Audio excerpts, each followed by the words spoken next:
quite honestly, I think you've been getting cucked long enough, because if you are in business, looking to start a business, are involved in any way, shape, or form with being an entrepreneur, online marketing, copywriting, digital marketing, you name it, for years. I mean, really for probably the past decade or two. I've been around that long, which is crazy to say. Advertising, your funnel, and your sales process, and your social media presence, and all these other things have taken the spot over, the number one spot over what actually is going to make the largest impact in your business. The one thing that for years, even though it's a study that comes out every year, and what is the highest ROI activity there is in the world, it's not necessarily advertising. It's not your sales process. It's not your support. It's not your back-end monetization. It is none of these things. Because the vast majority of the big peeps, the vast majority of the big peeps at the top, want you to keep focusing on ads and on lead generation, when by far there is one other thing that, again, every year a new study comes out and proves what I'm saying is true beyond a shadow of a doubt, because this is across every industry, every niche, every single entrepreneur you know who is successful, who has made a minimum of a few $1 million online, who is at the top of an echelon of digital marketing, of advertising, of follow-up, of email marketing, of all the above. They all know this is true. Follow up, especially with email marketing, yes, SMS, yes, direct messaging, yes, all forms of follow-up, is the number one ROI of any other form of marketing, follow-up marketing or email marketing, following up with leads, and also following up with customers. And the difference between them is the number one way you make more money, by getting better at follow-up and knowing how to follow up better and more transparently. And we're going to be going over, you'll notice that below or around this video, this is a long video, because I'm going to be going nonstop, telling you everything I've learned from working with Marketer Hire, which only hires the top 0.3% of marketers in the entire world. I was doing copywriting for a lot of their Fortune 500 clients. When I work with other Fortune 500 clients who I've had not through Marketer Hire, through my work with doing copywriting projects in general, copywriting for website design, copywriting for email marketing especially, just like the copywriting I taught, and I'll leave a link in the description around you if you want to learn even more about email marketing and follow up and closing your customers and making a lot more money in your company or in your business because of your follow-up. I'll leave my speech from Budapest, Hungary, from Affiliate World. I'm very good at this stuff in the description, so you can watch it. But my point being is, from over a decade of writing some of the most impactful, highest converting copy in the world, I'm going to tell you A to Z, that's why it's a long video, everything you must do if you want to, number one, hyperscale, not just scale, to hyperscale and outcompete every single other business in your market and in your industry. You must do this, because the best companies in the world, the ones I consult for, the ones I do this work for, are doing this. So if you want to make millions or tens of millions of dollars or even more online, because the largest people I've worked with have made, I think by now, upwards over around $300 or $400 million online, please listen very closely. Because what you've been taught about follow-up and email marketing, like it takes 7 times of following up with a lead or customer to close them. Horseshit. That is absolutely garbage. Almost all the knowledge you've heard or learned is absolute garbage. So we're going to spend time, really, this is, what I'm about to show you and tell you is the most precise, exact, succinct knowledge you will ever need in order to hyperscale your business through turning more of your leads into customers and turning more of your customers into repeat buyers and long-term retaining buyers forever. Follow up with support, follow up in DMs. It doesn't matter the format, through phone, through text, through calling. It doesn't matter if it's through DMs, anything concerning follow-up and hyperscaling your business through communication with customers and leads and your audience alike, because there's a variety of different, all these things are different. We're going to walk through right now. So please make sure that you like, comment, share, subscribe, spread this, and give this. This should be a $5,000 or $10,000 video training or course on follow-up, because if you have this, you will need nothing else. until probably about 5-10 years from now, if you follow what I'm about to walk you through, you will not need a single ounce of another mastermind, of another course, of another webinar, of anyone's advice on copywriting, on writing follow-up, on how to follow up with leads, how to follow up with customers, how to follow up with abandoned carts, how to follow up with anyone, period. This is the best email marketing, follow-up, and lead management strategy you will learn on the entire internet. And I know that because I've worked with the biggest brands and companies on the entire internet in the world. So, and also I consult and I've done consulting for the people who have been hired as well for those companies. I'm like your fake guru's guru behind them. So, the gloves are off again. Let's actually walk through all of this and prepare yourself. You're going to want to take notes. You're going to want to, I'm going to be as entertaining and like this as possible because I want to keep you engaged and following along closely. Because you will not learn this anywhere else. You will only maybe learn this in like a $20,000 or $50,000 mastermind. It's the only place you learn any or all of everything I'm about to go through. That's why this video is going to be so, I'm guessing, long, unless I can condense it into because this is going to be just the meat. If you ever want to listen and learn from someone who just gives you just the meat, pause. Just the good stuff you really want, pause.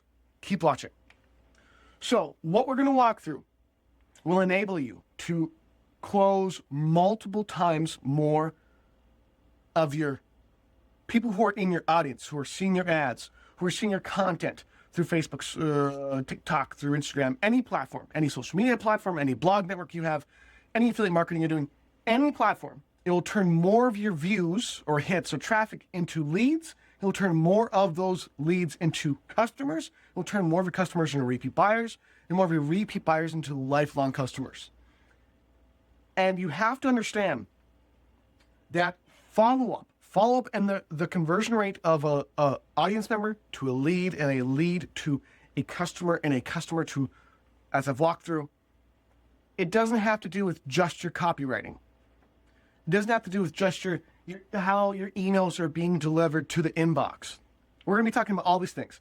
Everything from your brand, literally the logo and your colors dictate open rates, click-through rates of emails, lead conversion rates. All of that is impacted by your logo. It is impacted by your brand name. It is impacted by your name. It is impacted by your reputation. It is impacted by, yes, your email domain health, the longevity of your domain.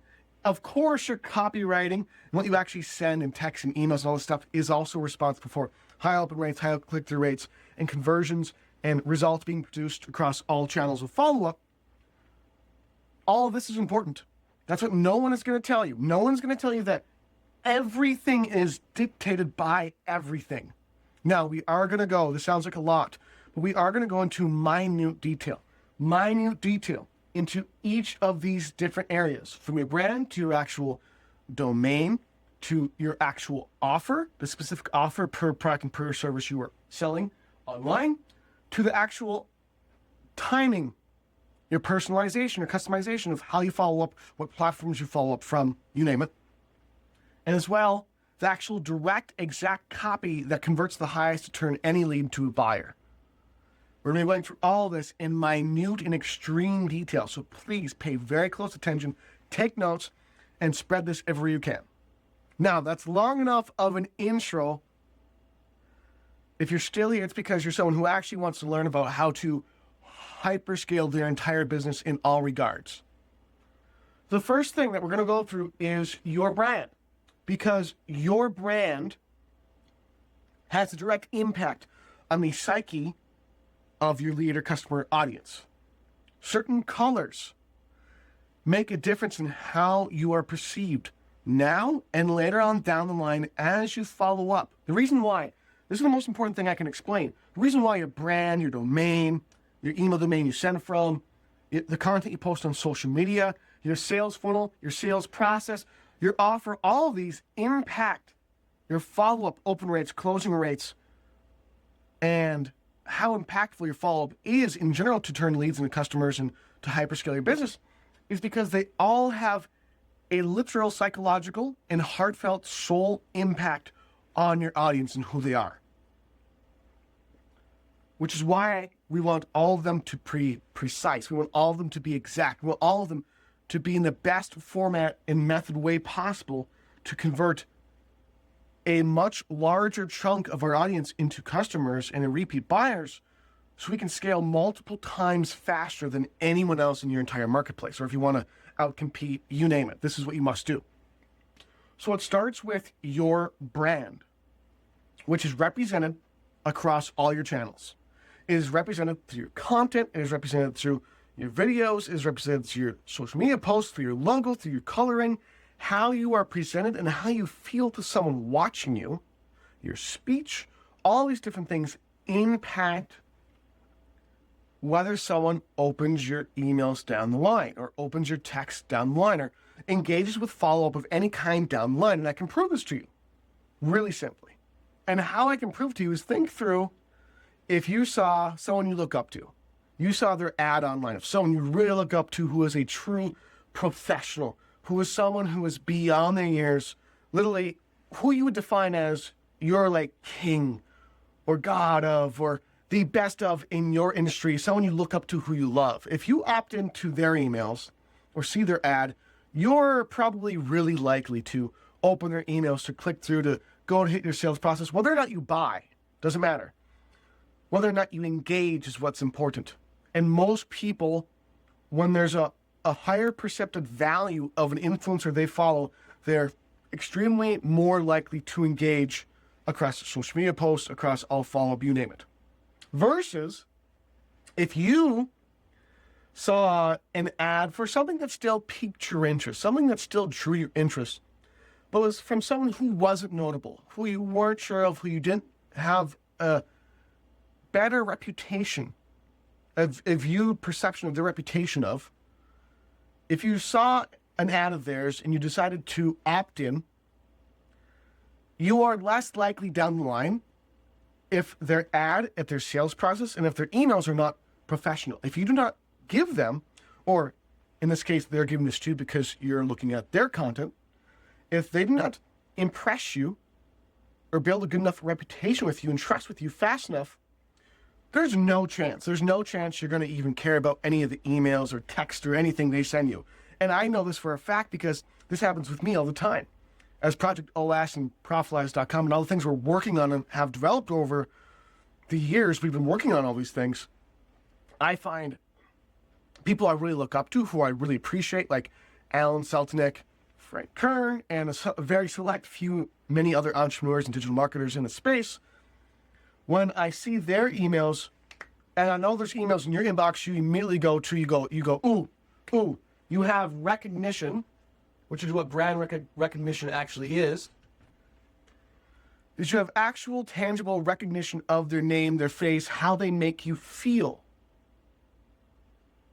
Notice we haven't talked about any data or anything like that yet, any actual technical normal strategy yet.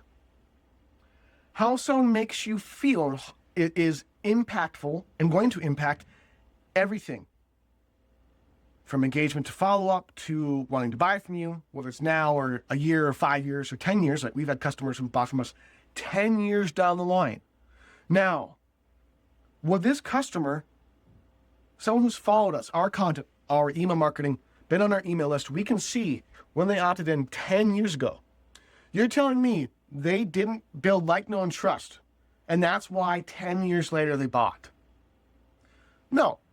This does happen in some cases, but in most cases, it's through you build enough like, know, and trust through everything we're going to go through, then people will want to buy from you. And the biggest thing we're going to go through first is brand, which covers, in a way, all of these other elements. Don't worry, we're going to go into a lot of specifics. So, your brand must be impeccable.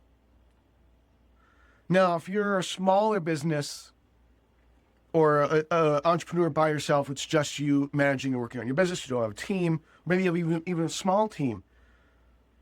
It seems like a big idea, and it doesn't seem like it's tracking, most likely, because this is how I felt about branding for a really, really long time. I thought branding was fake. I thought it was a made-up term, so a high-up gurus and influencers should try to get you to pay them to improve your branding, whatever the hell that meant. And this is one of the biggest mistakes and things I wish I would have changed when I first got started trying to make money online and build a business and get clients. Because your brand and how you make someone feel inside is the most important part of your business. Because if you can make as many people as possible feel incredible about you, like you actually care about them, they will buy from you in mass scale. If you can build trust so fast and so precisely, they love you as a person without even knowing you, you can go to mass scale. So, what builds a brand? Very simply, it is how you look, feel. That's it.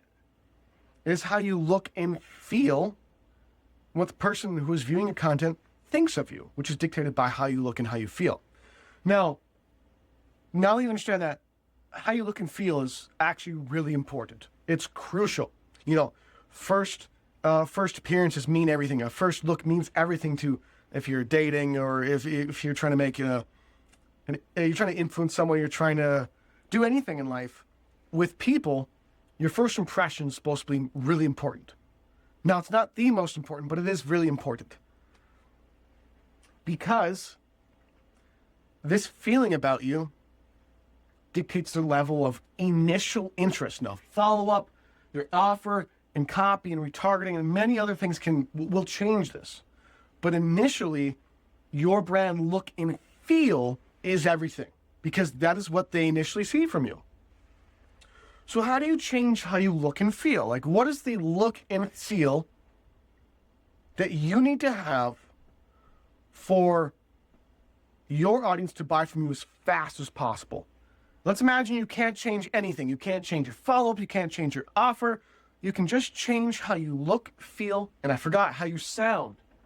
How you sound to your audience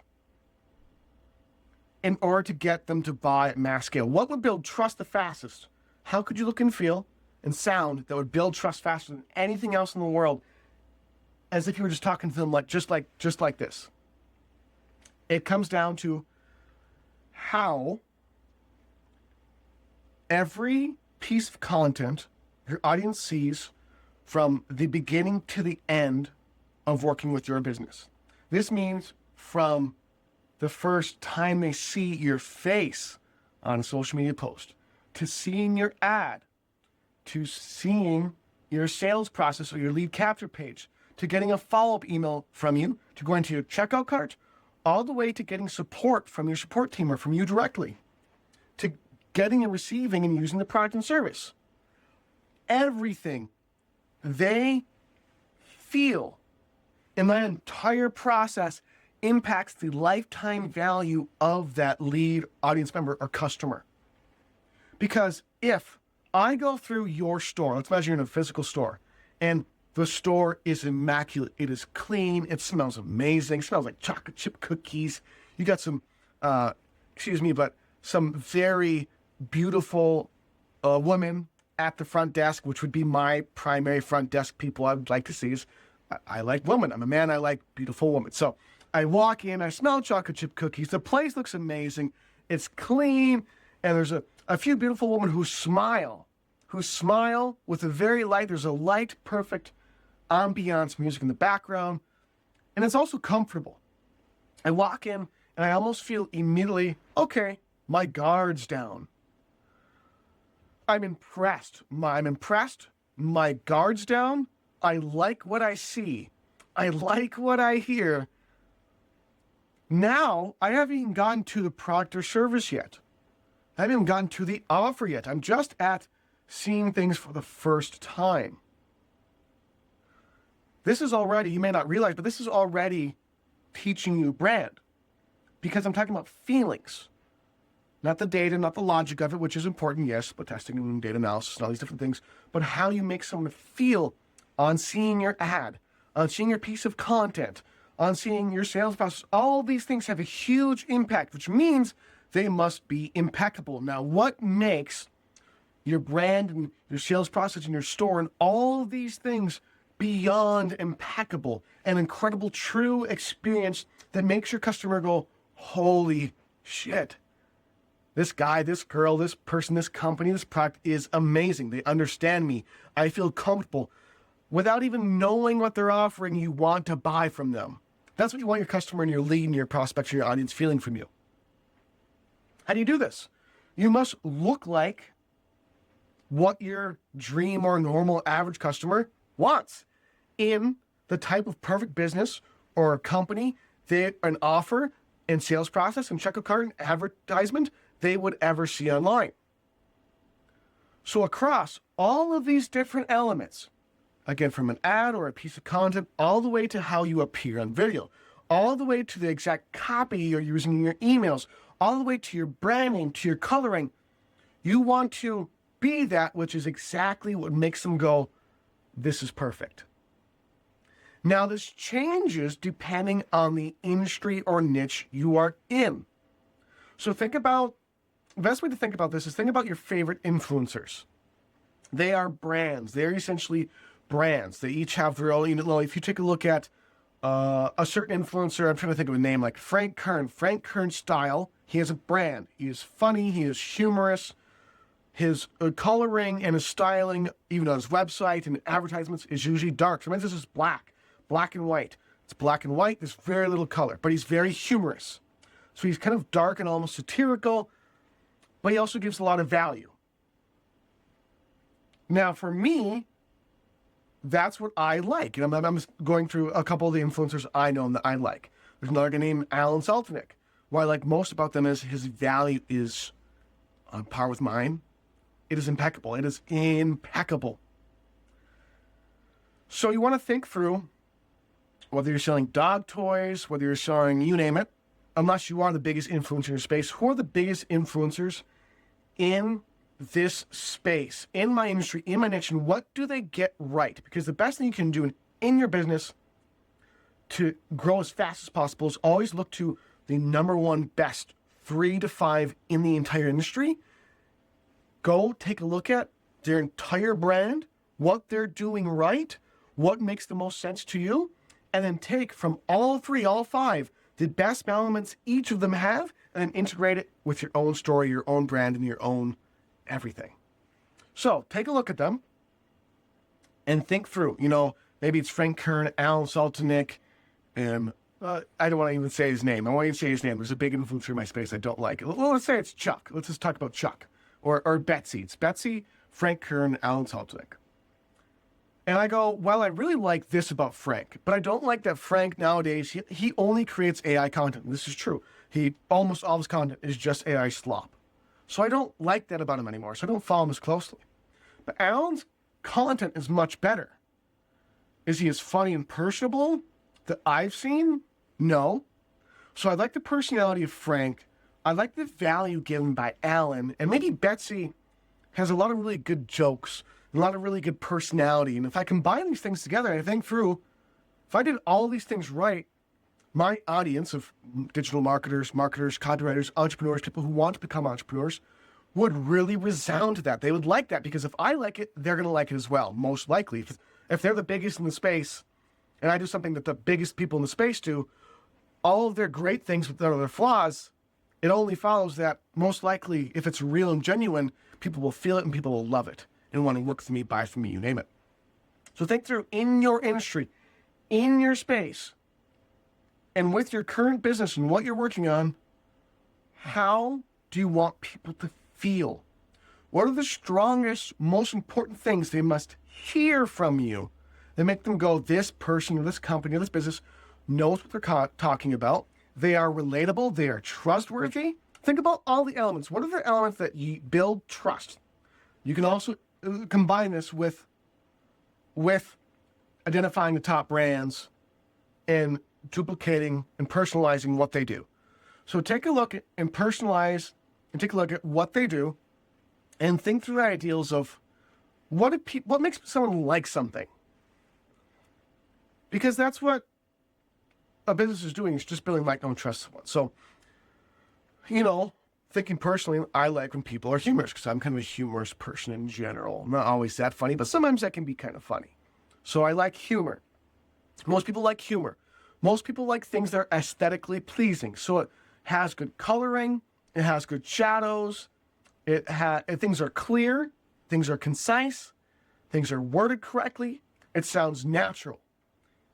You keep stacking and thinking through all these different elements. Write down the elements of a brand you like, know, and trust. Write down all of the elements of all of the main brands you like, know, and trust. Like maybe it's just like Shure microphone. I have a Shure microphone. It's one of the best microphones in the market for what I do. It's astounding. Why do I like it? It just works. There's no weird connectivity issues, and it's loud, and it works, and it's concise. So I like this brand. I'll keep buying from them for a really long time because the product is really damn good. Now combine that if they have a really funny, great CEO promoting the product too. Combine that if they had some of the best creative ads on the planet. Combine that with they have really good product placement on Joe Rogan and other podcasts. But you combine it with all these other factors. If a brand adopts across every single part of the brand, all these different elements that you can stack across your sales process, across your follow-up, across everything, it creates massive, impactful scaling growth. So think through right now, go ahead and think through and write down the 3 to 5 brands you resonate with the most, that you really like. It doesn't have to be in your industry or even in your niche, just in general. And then think about and write down all the elements together.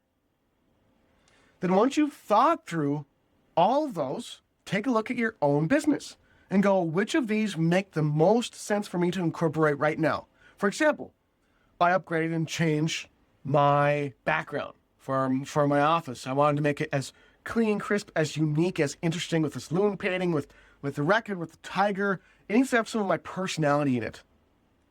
I changed how I do videos. My videos now are just me talking, me being me. Because that's what I like, that's what feels good, that's what people like. When you be you be your real, genuine self, and you show your personality. When you're humorous, when you're confident, when you're clear, when you're precise, when you talk and learn how to communicate properly.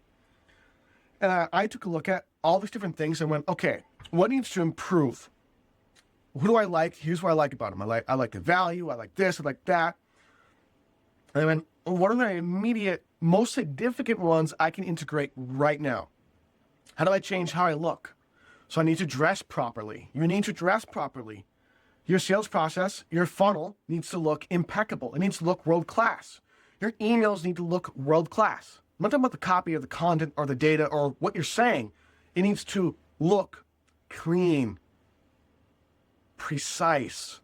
Like it took time, energy, and money to even make it. It needs to look spotless. It needs to have great spacing. It needs to have great coloring. It needs to, every element of what makes something look good needs to be there across your advertising, your sales process, everything. With those factors of those brands that influence you combined into them. So you think about what I like about Frank Kern's look. He looks professional. He looks like a professional. All of his videos, he's wearing a shirt like this. He looks professional and real. So I go and I think through, okay, I should dress similarly, but with my own taste. I have my favorite watch that I won an affiliate contest with my dad, Richard, who I do business with. I incorporate my own personality into the setup. So I like watching podcasts. So I go, in my content, I like the podcast look and feel, so I integrate podcast look and feel. I like whiteboards, so I do whiteboards. And I think through all these different factors across my entire business. You know, we're working on designing ads right now and copywriting content for the ads and for our sales process. All these different things need to look impeccable. And then sound. Sound is so crucial, which the sound part of your brand is the copy, is the videos of content they're seeing. It's the Facebook posts they see. It's everything. That is how you sound. Because you can look incredible, but you can sound absolutely idiotic. And if you sound idiotic or stupid or like you don't care, if you sound or feel like you don't care, it doesn't matter how you look. And then some people in your audience resonate with a selective amount of these. That's why different brands have different types of customers. Some people love Alex Hormozi. I don't. He looks professional. He looks like he's successful, but he sounds like he doesn't give a shit about you. He has no inflection in his voice.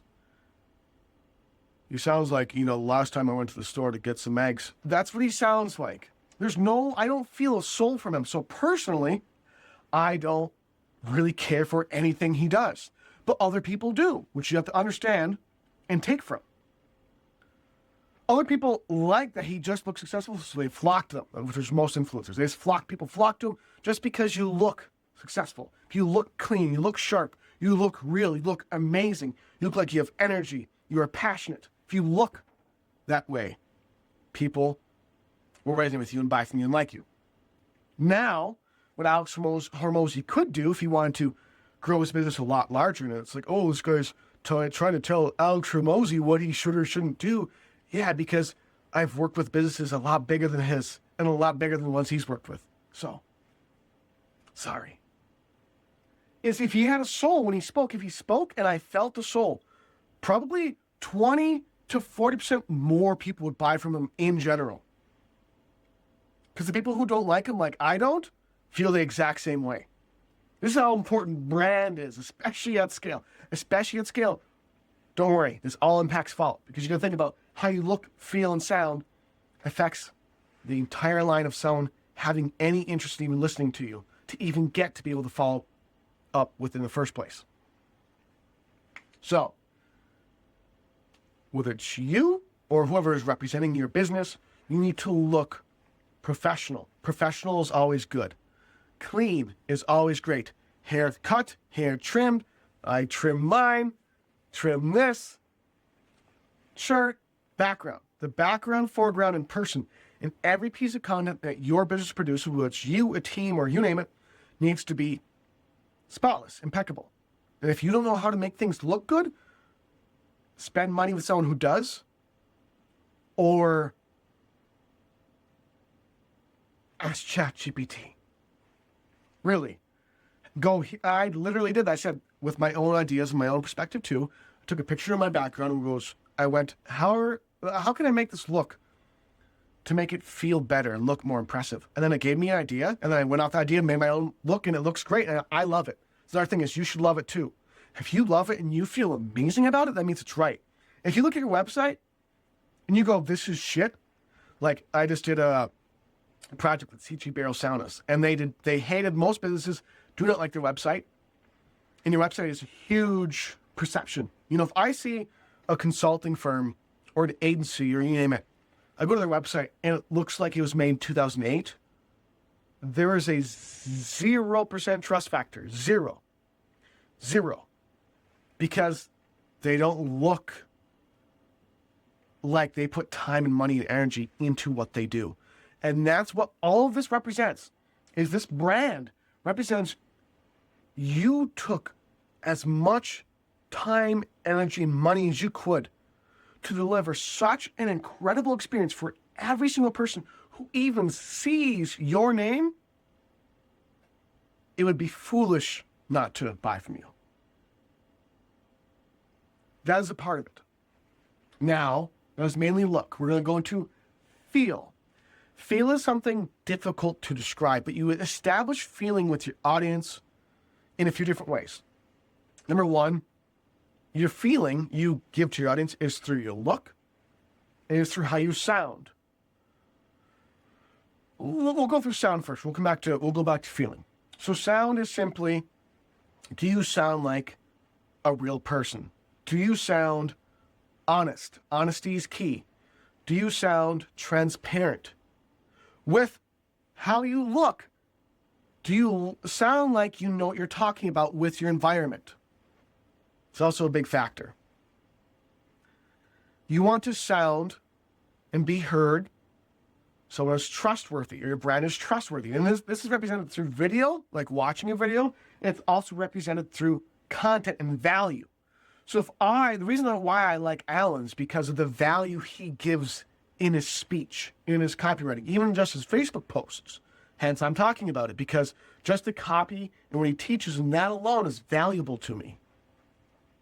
So, in how you sound, in your copy, on what's on your website, on your advertisements, your ads, on your sales process, in your follow-up, all of that dictates every other single metric of growth every part of your business is all connected together. And how you sound is represented through your copy and what is ever said in video content in your brand. And what other people say about your brand and business, both privately and publicly, have a huge impact. Thirdly, you have how you feel, which is, again, like I mentioned, I'd come back to it, is a combination of how you look and how you sound. Because if you sound like you know what you're talking about, you look really good as well, that usually gives a feeling of, wow, this person really is the best dog pet owner in the world. They really are the best cat food seller. They really are the best microphone brand. They really are the, you name it. So how you feel is dictated as well, deeper through copy, deeper through imagery, the imagery your brand represents. When you are sharing content online, the images you share dictate people's perception of you. An example of this is people can think through and have an opinion of you just because of whether you post pictures with yourself and or with other people. Like you could take my personality, when I post online, most of the time, it's with other people. My images I post is my friends and my family.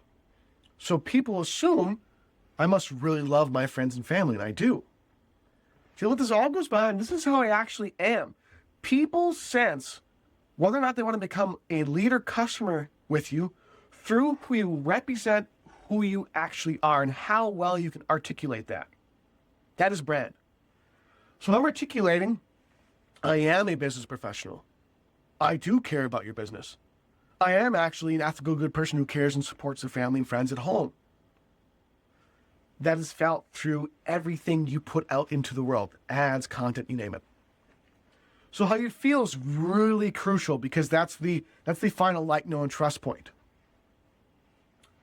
Now, how you build this and learn how to measure this and think about it is, again, number one, taking everything we talked about so far and then incorporating your own heart and your own soul into it.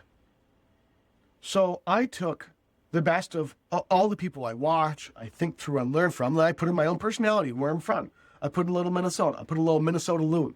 The brand colors for Project OS and Profitalize coming out or orange and blue. So it's a perfect matching orange and blue.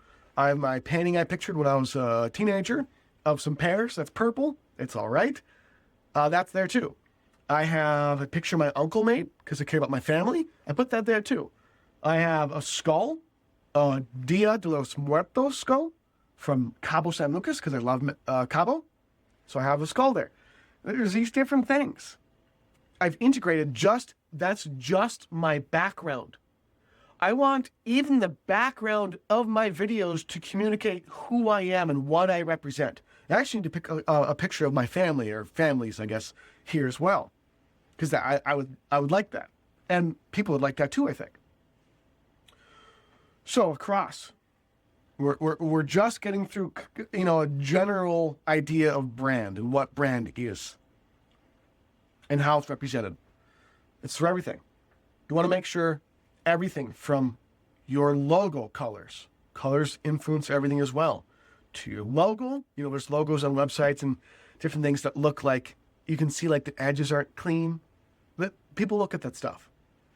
I don't, but other people do. From your logo to your colors. And if you want, you can talk to me about this. You can talk to ChatGPT. You can talk to or pay a consultant like myself or someone else. It doesn't matter. Your colors, your logo, your name of your brand and your business, to your advertising, to your sales process, to your follow-up, to your checkout cart, to your customer support, to your product and service fulfillment, to the employees, people who interact with your business. Every aspect of your business should represent your customer's dream business to buy from and pay as much of their money as they humanly possibly can to. If you do that, that is when you hyperscale to 8-9 figures. And there's companies that are now growing beyond that because they are resembling that perfectly. Think about what changed with Twitter and why Twitter and X, is worth so much now. what people want in social media is free speech, biggest number one. They're that platform. So they grew, and people talk about X more than ever before. You must meet your market's fit, not what you think they want. You have to actually learn and digest and study. So all of these things, when your sales process and your copywriting across the board, your copywriting across the board is so good. It feels so warm, inviting, professional, real, passionate. When your videos are like that, when you look like that, when the website looks astounding, like, oh my God, they must have paid $20,000, $30,000 for this website. When someone goes, wow, their customer support is some of the best people, not even support agents, for the best people I've ever talked to in my life. That builds your brand, and that carries everything across your entire business, and all your FOB and your lead value and customer value will explode when you do this. How you look, sound, and feel across your entire business, which affects the like, know, and trust built across your entire business, which affects your conversions, sales, and growth across your entire business. Now that you understand brand, and you have some things you need to do. You need to go take a look at your website, your sales process, your follow-up, your ads, the videos you produce, and the content you're posting on Facebook, everything, and revamp all of it to look or resound like the top 3 to 5 influencers in your entire space, combined with your real personality and real thought and time and energy put into it to make it perfect. That alone will affect your follow-up, your lead management, and your LTV of customers and your customer retention, all these things, so much. It is immeasurable. Literally. Now we have brand established. And again, if you have trouble with any of that or want to learn more about it, you can ask me. You can go to Profitalize.com to do it all done for you automatically. You can pay a consultant or ask ChatGPT, which will give you a generalized, lower, but acceptable response if you have no idea what you're doing.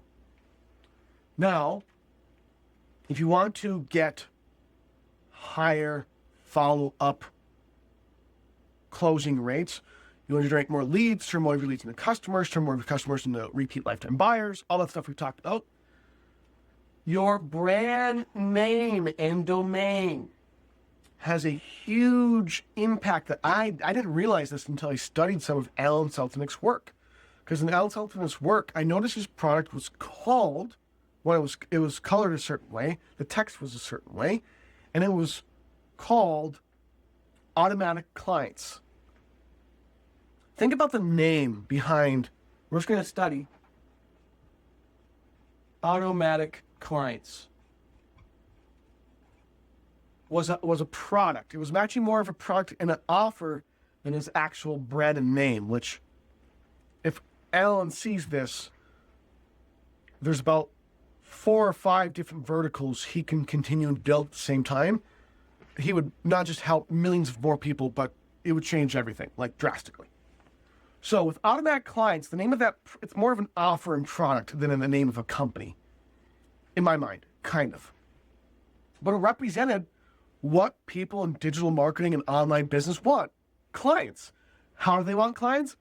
Automatically. Now, if you take that versus, for example, a company called Bad Marketing, it's an agency. Which one's better? Bad Marketing gives you bad marketing? So, automatic, to me, Automatic Clients is much better. It sounds much better. Automatic Clients? What's Automatic Clients? Clients that automatically come in. Just the name of your business can represent what you do and how you help the customers. And because that message is delivered faster, the leader, customer, audience member is more likely to buy, because even in the name of your product or your offer, your brand, the name itself tells them a benefit or something good that they're going to get. So you think about all their product, services, etc. that come with a domain. So for example, Frank Kern doesn't really have, now he does with this AI tool, but he doesn't really have a domain other than just his name. He just has his name. He is his brand in his company. And they have a bunch of offers. He has a bunch of offers and stuff he sells. But what you want is under your brand, the brand must represent all of the offers you're going to offer in entirety. So Alan Silcock has built this name in a few domains that kind of correlate with that, but not precisely. Anyways, so you want to make sure, and this is difficult to do if you already have a business. But what you can do and should do, I do think this is important, is even if it's adding one word or changing one word or adding an S, somewhat make sure your brand name, your actual website domain is as clear, concise, and as designed for your brand as, this sounds obvious, but as possible. So automatic clients. I took a look at that and I went, okay, people in the make money online starting a business niche, what do they want? Automatic clients is close, but that's more for business owners. So I decided to make something called automatic cash flows. The perfect name. It's a perfect name for an offer for a brand what's John Weber's brand and Profitalize.com. What's our brand? My brand is we automatically, at the highest level, scale your entire business as fast as humanly possible. We are the best in the world at that. So if I'm going to create an offer in the make money online niche, it's got to represent that, making money in the online space. Cash flow, automatic cash flow. I wouldn't name it.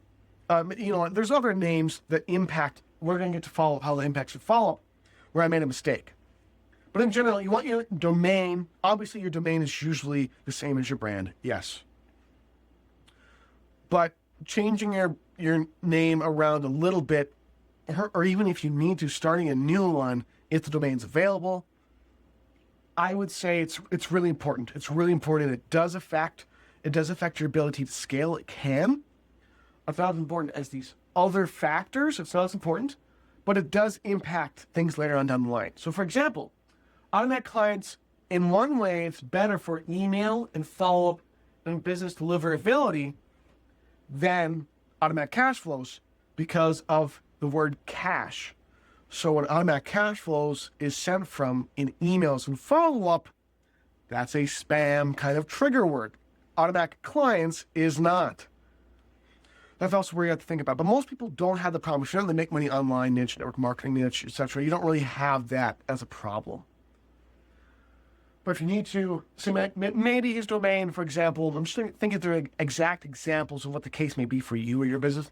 Maybe he initially launches automatic client. Automatic clients is much better of a name for many reasons. So adding an S to the end would be much better. If your business was normally automatedclientsondemand.com and the domain was available of automatic clients or automatic clients 24/7 or something that's shorter, changing your domain to be a lot shorter is also a really important good move to make. Now we're going to get to more follow-up stuff here soon. Don't worry, we're getting there. We're moving through the motions. So your domain and your brand name and other things impact your follow-up, impact everything. Think through if your domain is worth changing or not. If it's already really good, you really like it, it's solid, leave it as it is. If you can shorten it, great. If you make it sound a little more clear, change it in a small way, perfect, do that immediately. Now, we're going to go through your offer itself. Because people don't realize offers die. And the reason why offers die is because people lose interest in that thing that's being offered. And because of technology or that industry or niche progressing, it's no longer as big of a concern for the majority of your market. So the market moves on to what is next. An example of this would be courses. Courses 10 years ago, 8 years ago, 5 years ago, 4 years ago, beyond 10 years ago, sold at a much higher rate generally than they did now, debatably. Masterminds and events sold way better long ago. Much better long ago. Generally, the conversion rate for them. And it's because they were more in demand. It's what the market wanted more. So now when people come out with masterminds and they come out with events in general, for example, they're harder to sell. They're harder to get people to actually attend, to put money into than it was 5, 10, 20 years ago, in general. Why is this? Especially right now, courses are taking a dive. People teaching marketing, copywriting, somewhat is taking a dive. What is progressing? AI. AI is the new best offer in the entire marketplace. Why? Because people are smart and they know that, or they think, in most cases, they think, well, if instead of taking a copywriting course, I just have ChatGPT, I pay for a one-time prompt for $50. They'll write me the best copy I've ever seen or written myself before. Why would I ever get a course ever again? Why would I ever attend a mastermind? Some people think this, ever again. Well, a lot of people wouldn't, most generally people wouldn't. So then the market size for the offer declines rapidly. And then because of this, it can be harder to sell your product and service in question if you have the same offer as you've always had. So right now, if you want to make money online, you want to make a lot of money, and you want to scale and hyperscale, integrating AI in some way, whether it's I wouldn't recommend support yet. That's a very tricky, long discussion to talk about. But in general, integrating AI in some way, like an AI scheduler app, that would be really good. An AI Calendly that works a lot better than Calendly, or an AI Zoom that works even better, that has different functionality. A lot of the established product and services in the marketplace, the problem with them right now, is they were not built on AI. So right now there's multiple $100 million to $1 trillion, not $1 trillion, multiple $1 billion companies being formed that are based on AI. They're far surpassing at a lightning hyperscale speed beyond anything that even currently exists that has been built for 5 years, 10 years, 20 years. And the reason for this is because they're built on what is next and best and new. At the time before now, it was events, masterminds, courses, consulting.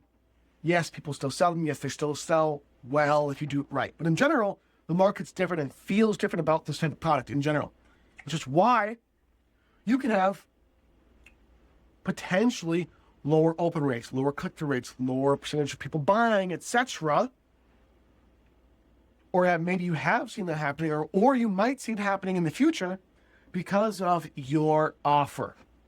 So you need to increase the strength of your offer by increasing what your product and service actually does in functionality and usability. Hormones, you go, well, you need to have the strongest guarantee imaginable. Yeah, sure, that helps. And a lot of people need a better guarantee, yes. But also a lot of people got screwed doing that, and then they lost a lot of money, or they got the FTC on their ass. So instead, yes, improve the type of results you can say you can deliver. Decrease the perceived time it takes to get those results in your copy. And represent this.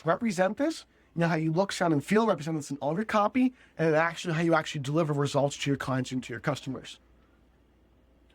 Integrate with AI in some way. Improve your usability. Improve your rate of which you get referrals. To have referrals and testimonials posted online, whether it's from yourself or from other sources.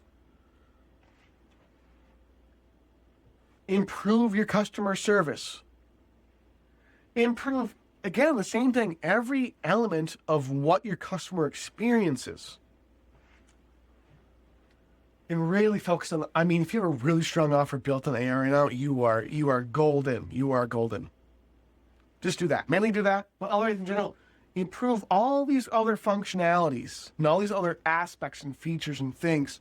And you'll see through your offer, through your brand, through your domain, all these different things, you'll see that because you've worked on these things before we even get to copywriting, before we even get to follow-up and lead management, before we even touch it, you do these other things and you will see substantially higher open rates, higher click-through rates, because you are delivering on the promise of your brand, which is how you look, sound, and feel, and the trust you've built. When you deliver on that, throughout your entire process, people like, know, and trust you, and they want to work with you more and more and more and more than anyone else, because most businesses don't do any of this stuff. So, I don't want to go too much more deep in offer. I actually want to cover more stuff on follow-up itself, on managing leads, on managing customers. I just want you to know that I went through these things because these other things all dictate that. And again, another example of this is, just because of the reputation of different people I follow personally online, I interact with their content or don't interact with their content just because of that. Just because of some Facebook post. I know you're the same way. There's a certain guy, just because of his Facebook posts, maybe if you have him as a friend, maybe he sells stuff you want and like, but he just seems like a douchebag. So you don't buy from him because he's a douchebag. Of course you don't buy from douchebags. Now, some people do buy from douchebags because they don't care, or they can't really tell, or they can't see. But if they weren't a douchebag, they'd sell a lot more. So, remember these things. These things are just as important as how often you follow up, the forms of media you follow up with, the sources of follow-up you're following up from, the actual copy you're writing, all these different things. Just know that they are just as, if not more important. Now we're going to get to, truly, if you want to take your business again and do everything I've already talked you through. I need to talk you through it again. You need to do all these things I've talked you through. You must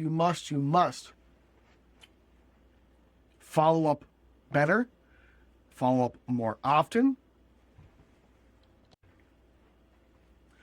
follow up with better copy, follow up from multiple sources. Now, I could go down this. We'll see how far I go down this. We're going to write this out actually a bit more, I think, than I wanted to, but it's fine because I think it's necessary, and honestly, the depth is needed. So, what dictates more than anything than just copy? Like, people claim and go, copywriting is, and it is really important for getting sales and converting leads. It is. Well, there's everything before the copywriting. Everything before the copywriting is just as important. So, number one, transparency and congruency.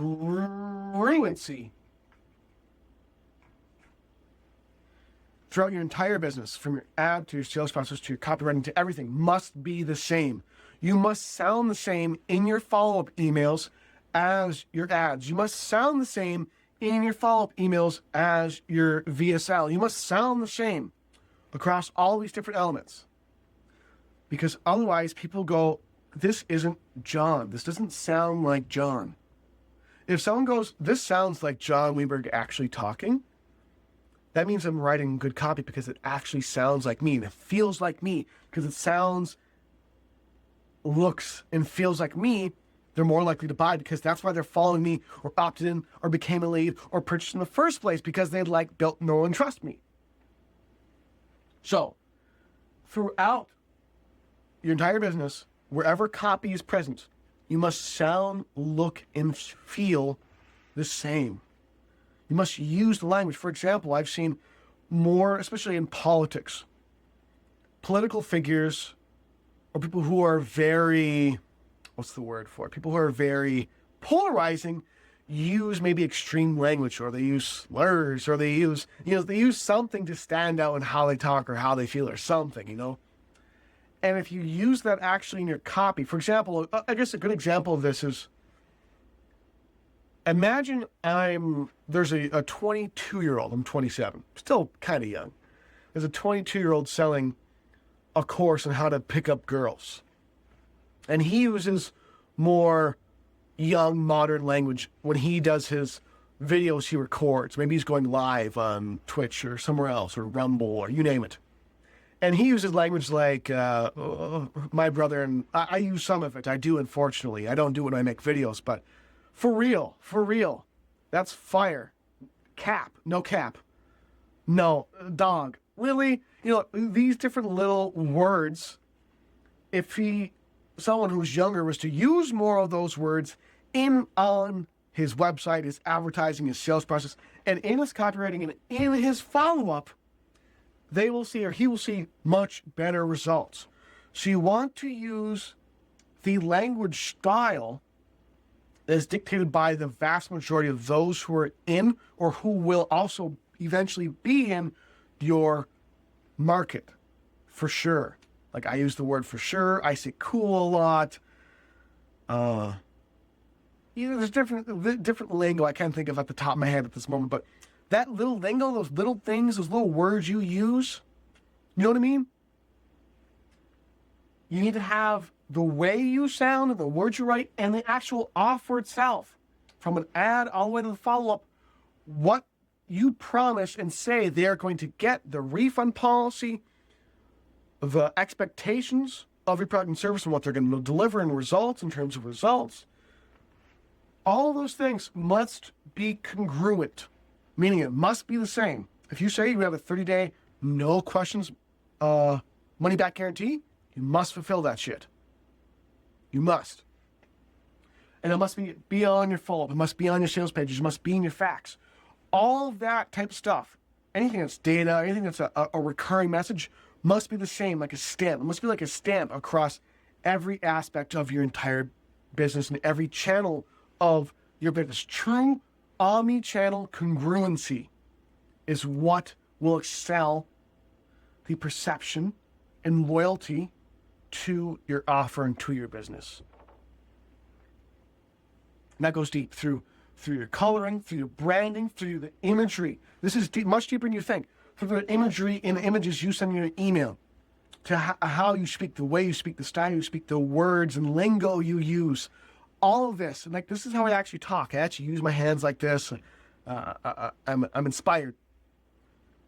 It is represented through everything I do, and you must represent that through everything you do as well, especially in follow-up.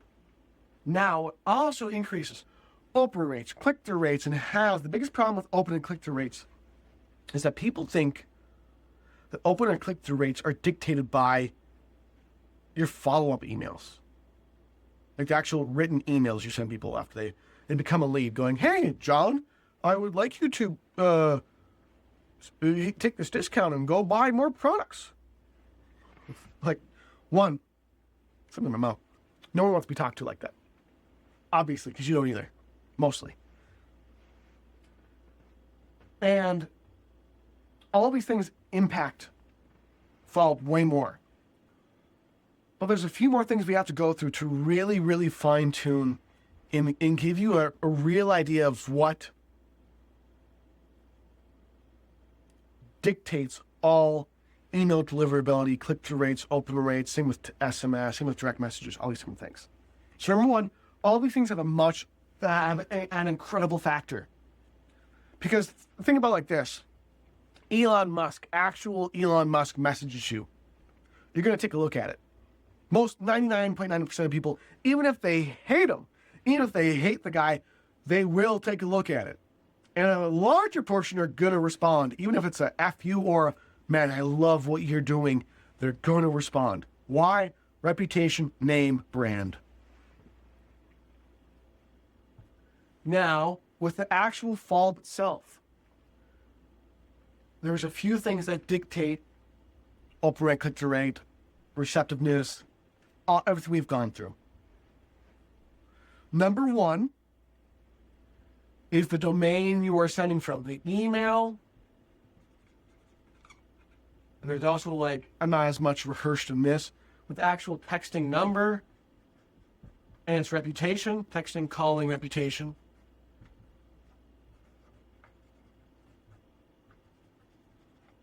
And same with direct messages, because if you message people too fast or too spammy messages, your direct messengers or DMs, etc., are not delivered, or they're open to click through, or sent to spam promotions. What dictates this the most is the person's first response, their first response to your first email follow-up sent to them, the first text sent to them, the first DM sent to them, which means your first must be the absolute best you've ever written, ever. Because right now, with so much cold emailing, with AI, with everything going on, especially with texting, I get 10 calls. Stop calling me. If you're seeing this and you're calling me, stop spam calling my number. It's so annoying. Hence, email providers, cell phone service companies, and social media companies are cracking down on all cold emails. Anything that seems or appears almost like a cold email, which means you want to at least get an open, bare minimum. They don't have to necessarily buy from you. They don't have to necessarily follow you to our platform or do anything. Just as long as they open it is the main thing. Now, that's number one, is your reputation, which is established. Guess what? Is established through all this stuff I walked you through. That's why I went through it. It's because your ability to deliver texts and calls to a phone, your ability to get emails to go to the primary folder in an inbox, your ability to get DMs to actually be opened is dictated entirely by the reputation you've built previous to them receiving that communication. For the most part. So, that's why this stuff's so important. I told you I'd unify this all together. Even if I didn't have a plan for this content, I just shot. That's how I do it. Because I can actually, difference between someone who you're following and listening to, don't worry, we're going to get back to this, is their ability to speak deeply. This is how people build trust, like, and know really fast with someone, with companies and businesses, especially for larger deals, is when you can speak like this passionately and with deep knowledge without stopping. We went for, I think, an hour plus, and it's just flowing. People can feel if you're a bullshitter. That's the most important thing I can teach. So, what dictates open rates, click-through rates, people buying, people becoming leads, being customers, retaining, all that stuff? Number one, your reputation you've built to your domain number social media profile. And it was built through all of these things, plus public and private interaction with you and your brand and what people say about you, testimonials, all the above. As well, there are spam words and spam triggers for email domains, for certain types of numbers you text or call from. Like the majority of all my calls now, because they're not coming from an actual cell phone, they are marked as spam. Because people are calling from like a number they bought from a company, and the cell phone providers know they buy it from a company, it's just spam cold call you, so they don't let it go through. The companies are smart. So they watch for that, and they watch also for people who spam on, auto, whether you're doing automatic DMing or DMing on social media, whatever the case may be, WhatsApp, all these different platforms, all these different companies. Whatever you are using to follow up, whether it's texting, calling, emailing, DMing, it doesn't matter.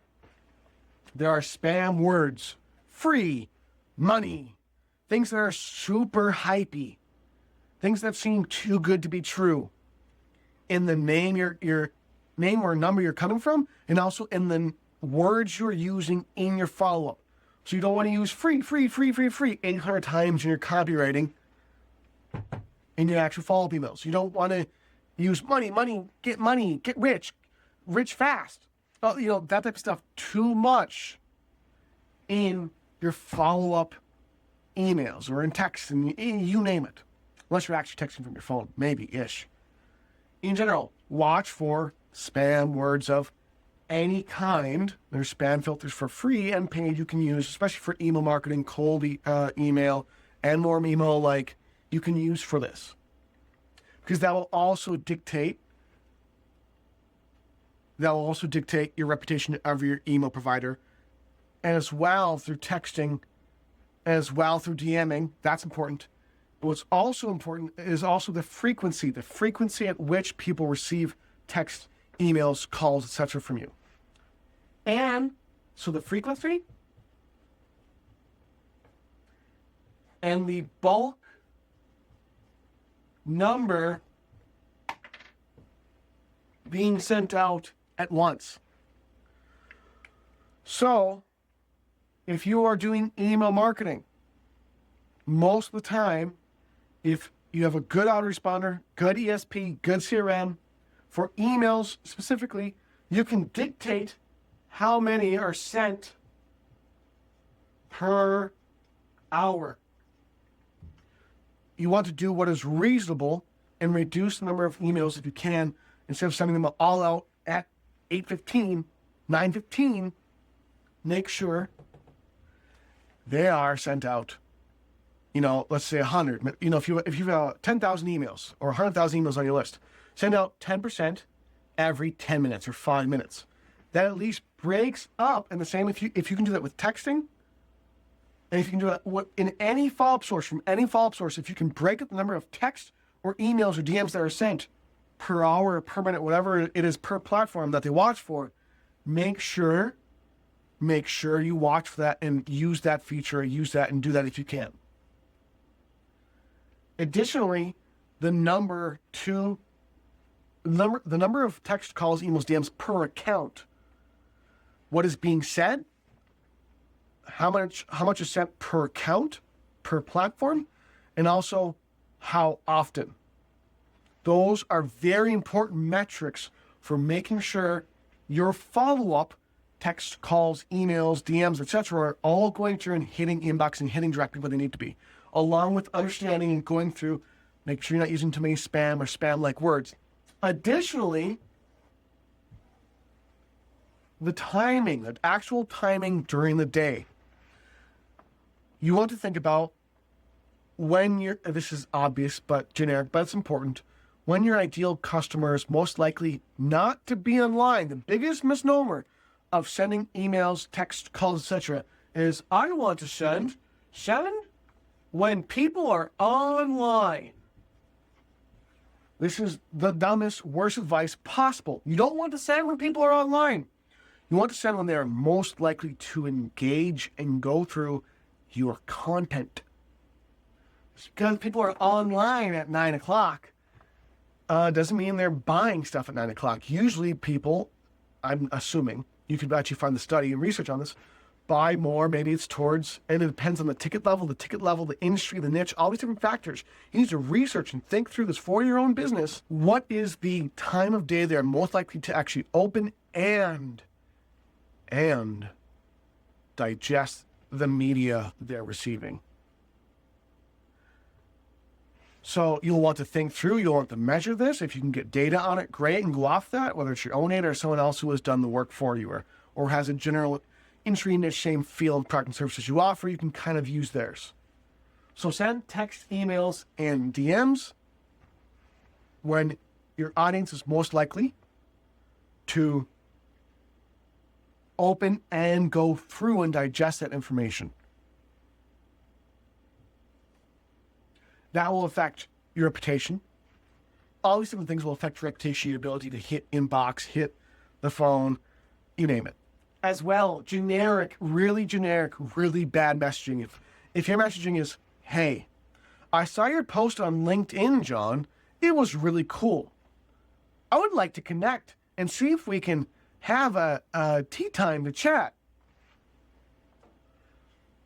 Anything remotely like this needs to go away. People have been marketed to and bombarded with so much constant bullshit from companies calling them on their phone, getting emails that have nothing to do with them, trying to get money in Azure Bane from some guy because their grandma's dying, and you get what I'm saying. The amount of bull and spam people are getting across every platform all the time, every day, is insane. So your messaging must stand out because it's real, because it sounds like it's actually coming from a human being. It's actually coming from your brand in the first place. Everything you represent, it's coming from that actual person. If it sounds like that, it feels like that, they're way more likely to open, click through, and check it out. Now, what also is critical is you also treat every audience and every source of follow-up differently. What this means is you do not ever, in any circumstance, do not follow up with leads the same way you follow up customers. They are a different type of person because of the decision they have made. So you don't send discount codes for buying your first upfront offer for the first time to any of your customers. They've bought that, obviously. But companies do this. You must have list segmentation within, there's a lot to this. So not just do people who have not bought your offer comparatively to people who have bought your offer, comparatively to people who have been customers for a long time or who are repeat buyers, they all must be emailed differently according to where they're at in your sales process. As well, the source they're getting follow-up from must be different. You don't send a 900-word text as follow-up, even if someone's bought from you. People don't read through text like that. They want a sentence, 2 sentences, max, if they're really engaged, a full paragraph, max. Think about text you send people and how you communicate. So you text differently than you email. You email differently than on Twitter.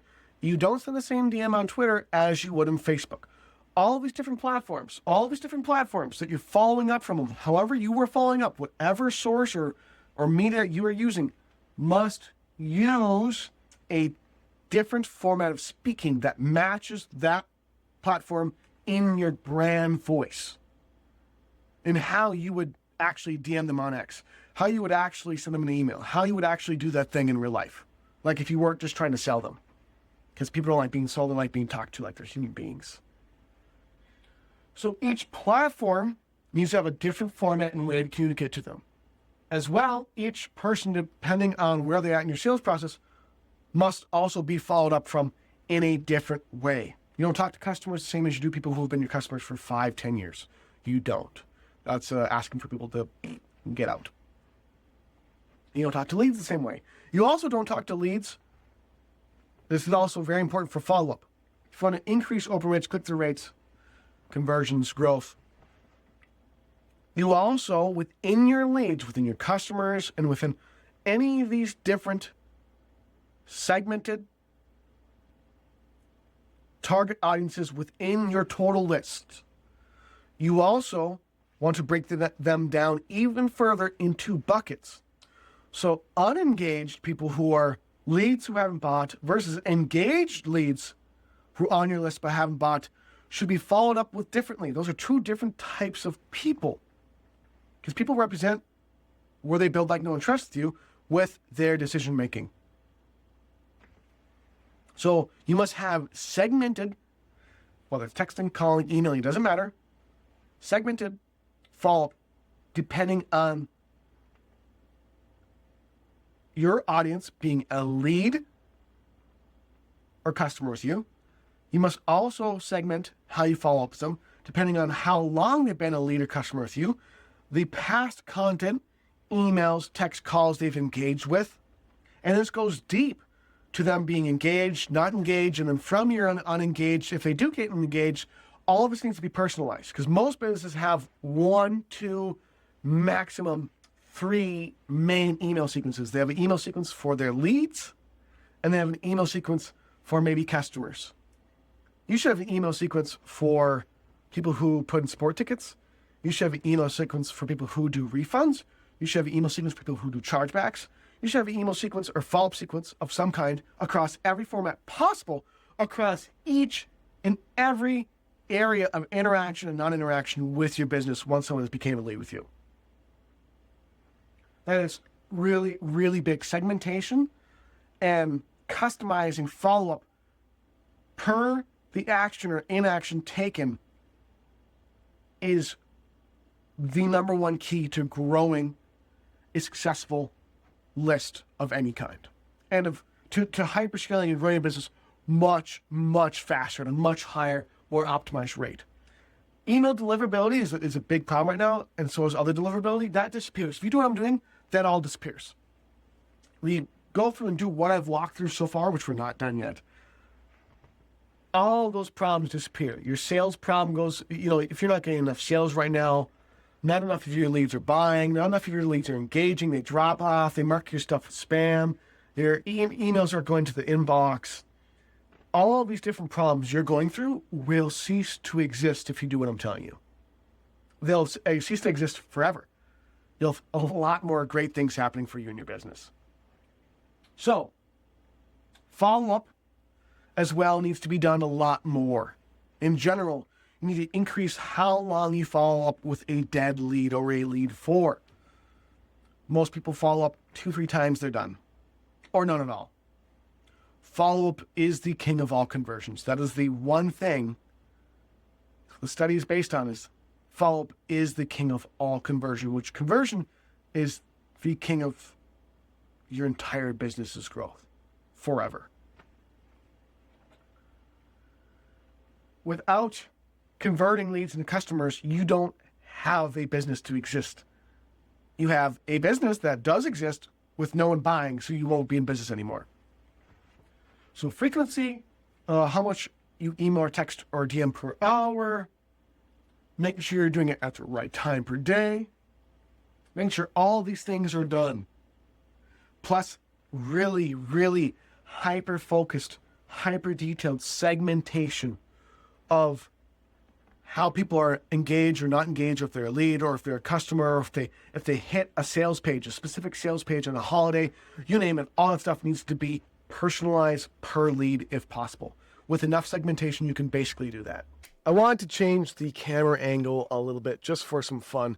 So let's actually walk through a little bit more in depth, even more of your follow-up, making sure copywriting in your follow-up is as substantial and impactful and high converting as possible. So number one, you have to understand that the progression of someone going through follow-up, whether it's through email, through text, through call, you name it, is most companies, most businesses, almost everyone that does follow-up follows up the same way. They go, hey, this is who I am, this is what I do. Hey, this is who I am, what I do.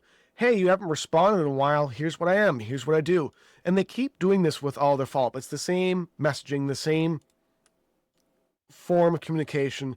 There's not much to it. You have to understand that your follow-up should be like a story, a non-linear, changing but connected story. Because the fifth time you tell a lead or a prospect or customer, here's who I am, here's what I do, here's why I'm so great, I'm the best, I'll make you money, I'll get you a weight loss, I'll do whatever result you want.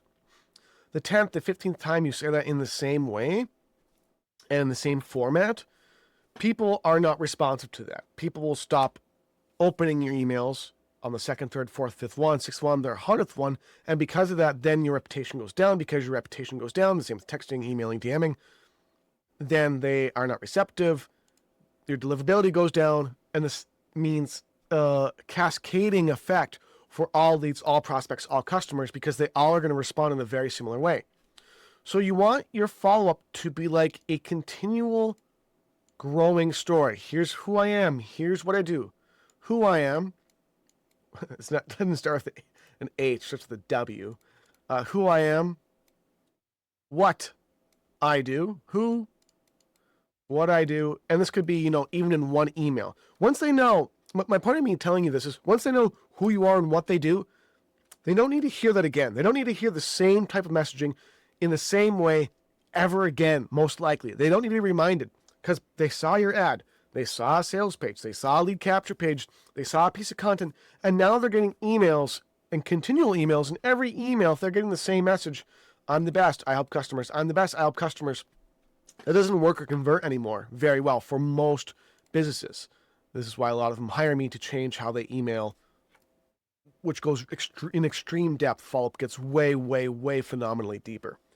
But in general, once you've communicated, which usually has happened by your first or second email, who you are, what you do, etc., what you offer, the main benefits of working with you, how you solve the problems, XYZ, the actual full gist of most copywriting. Then you need to find unique and interesting ways to relate, to build trust, to follow up in a way that no other business or company does in your industry or niche.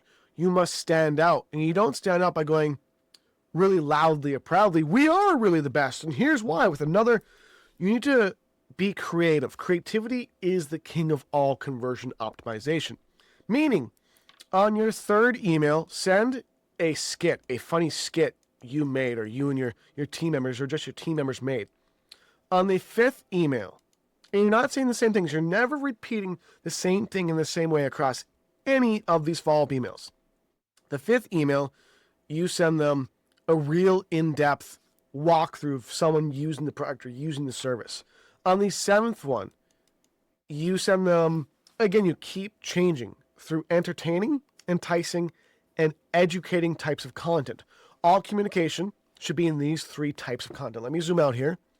All follow-up of any kind should do one of these three things. They're called the 3 E's. I teach them in a lot of my speaking and in my consulting. The reason why people don't buy from you, other than everything we've kind of went through and walked through, is because they haven't built like know and trust yet. No actually starts with the fucking, sorry, my language. No starts with the K. So they haven't built like, know, or trust yet. And the reason why they haven't is because they haven't been hit by one of the 3 E's, which is they haven't been entertained, they haven't been educated, or they haven't been enticed in the right way. And because of that, they haven't bought. So what most businesses do is they keep enticing with the same type of messaging. They keep enticing and educating in the same format. You need to hit all these different emotions strongly and all at the same time, if possible, across multiple follow-ups. So maybe the first 3 days is mainly knowledge, is mainly in the educating format. Then maybe the next 3 days is going to be in entertainment because you want to keep their attention. And then the next 3 days after that would be, okay, now that we've built like, know, and trust with you, now let's actually make the offer a lot more strongly, because not every email should be an offer ever. Every single email should not be an offer. Unless that offer is them going to a content piece to learn, to be educated, to be entertained in all these different formats. And that could be on a YouTube video, it could be a live stream you did, it could be a Facebook or LinkedIn content piece, it should be a custom VSL, a custom webinar, something custom and personalized and with a lot of quality put into it, a lot of work put into it. And if you do an hour, 2 hour, 3 hour education webinar, completely free, zero charge, and give that to your audience on the third day. And then the fourth day, you give them a 20-minute really funny skit. And then on the fifth day, whatever day of the week it is, you keep changing up how you follow up. What I recommend is either doing the 3 E's in that format. Do 3 educating, 3 entertaining, and then 3 enticing, or go 1, 2, 3, repeat, 1, 2, 3. So I would first do educating on day 1, then do, that's day 1, then do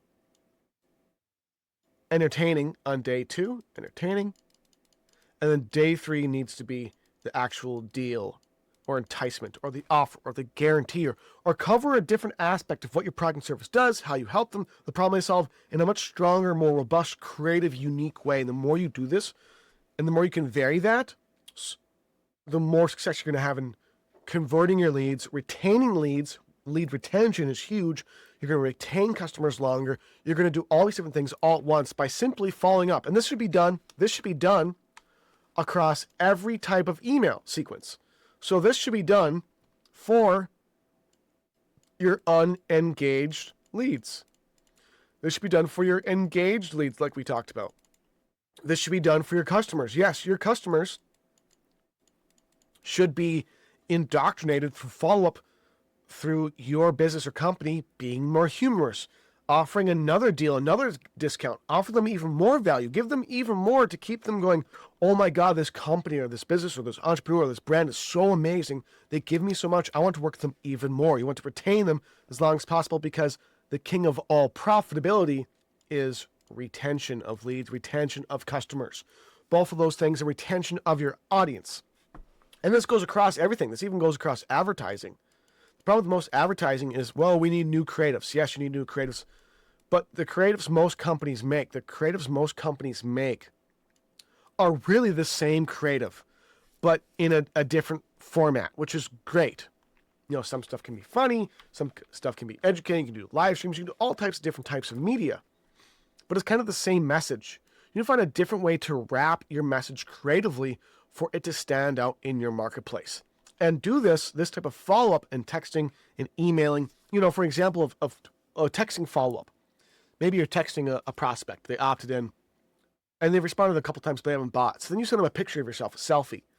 Then they don't respond. 4 days later, you send them a picture of a video of you walking your dog saying, hey man, hope you're doing good. I was watching my dog. I was thinking about you. Creative, funny, entertaining, real life things like this actually build like, know, and trust a lot faster than, hey John, just want to reach out. I was thinking of you. We have some impeccable new deal and offer. I had to talk about you with you on the phone. Can we set up a time to speak? The dog video is going to get a much better response rate in most cases. You get the idea. Across any format of follow-up, any segment of follow-up with those types of different types of leads and customers and prospects, you want to use across each segment multiple forms of custom types of texting, communication, DMing, emailing, follow-up, and also different media types. So this goes even deeper, is you don't want to just use text. You also want to use images, and you also want to use video. Again, all this is complicated. There's a lot to do. There's a lot to plan and build to do all this right, to just simply follow up with emails a lot better.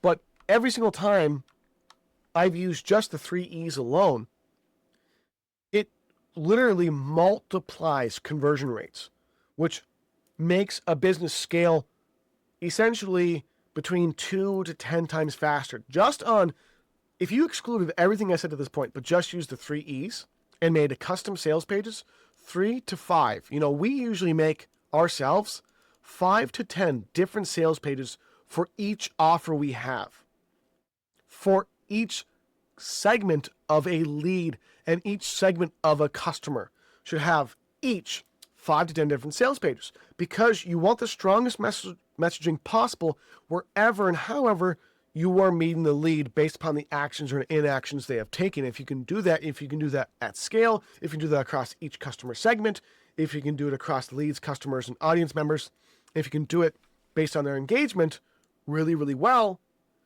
you will see that the majority of your leads will buy. The most problem most marketers see is they think the big problem right now in all marketing, all sales, all online business of any kind is everyone thinks the big bad wolf is advertising. They're obsessed with lead costs. That's not the issue. They're obsessed with lead cost, how much their front end acquisition and cost, their CAC, all these different things. It's all they think about. When the vast majority of your profitability comes from follow-up. All of it comes from follow-up. All of it. If you increase conversions, just listen to this. I'll prove it to you. If you increase conversions from 2 to 4%, your average lead to sale conversion rate, lead to sale conversion, if you get a 2 to 4%, your ad costs don't matter. Your lead costs, none of those things matter, because you have doubled the rate of which you get customers. You've doubled it. Now, if you can get your retention from 3 to 6 months with also better follow-up, you've literally quadrupled the size and profitability. You've quadrupled the profits of your business. So it doesn't matter if lead costs go up 20%, 30%, or 100% overnight. You still, just on those 2 metrics alone, you still will heavily liquidate all of your ad spend. Everything you spend on leads won't matter. But let's go back to here.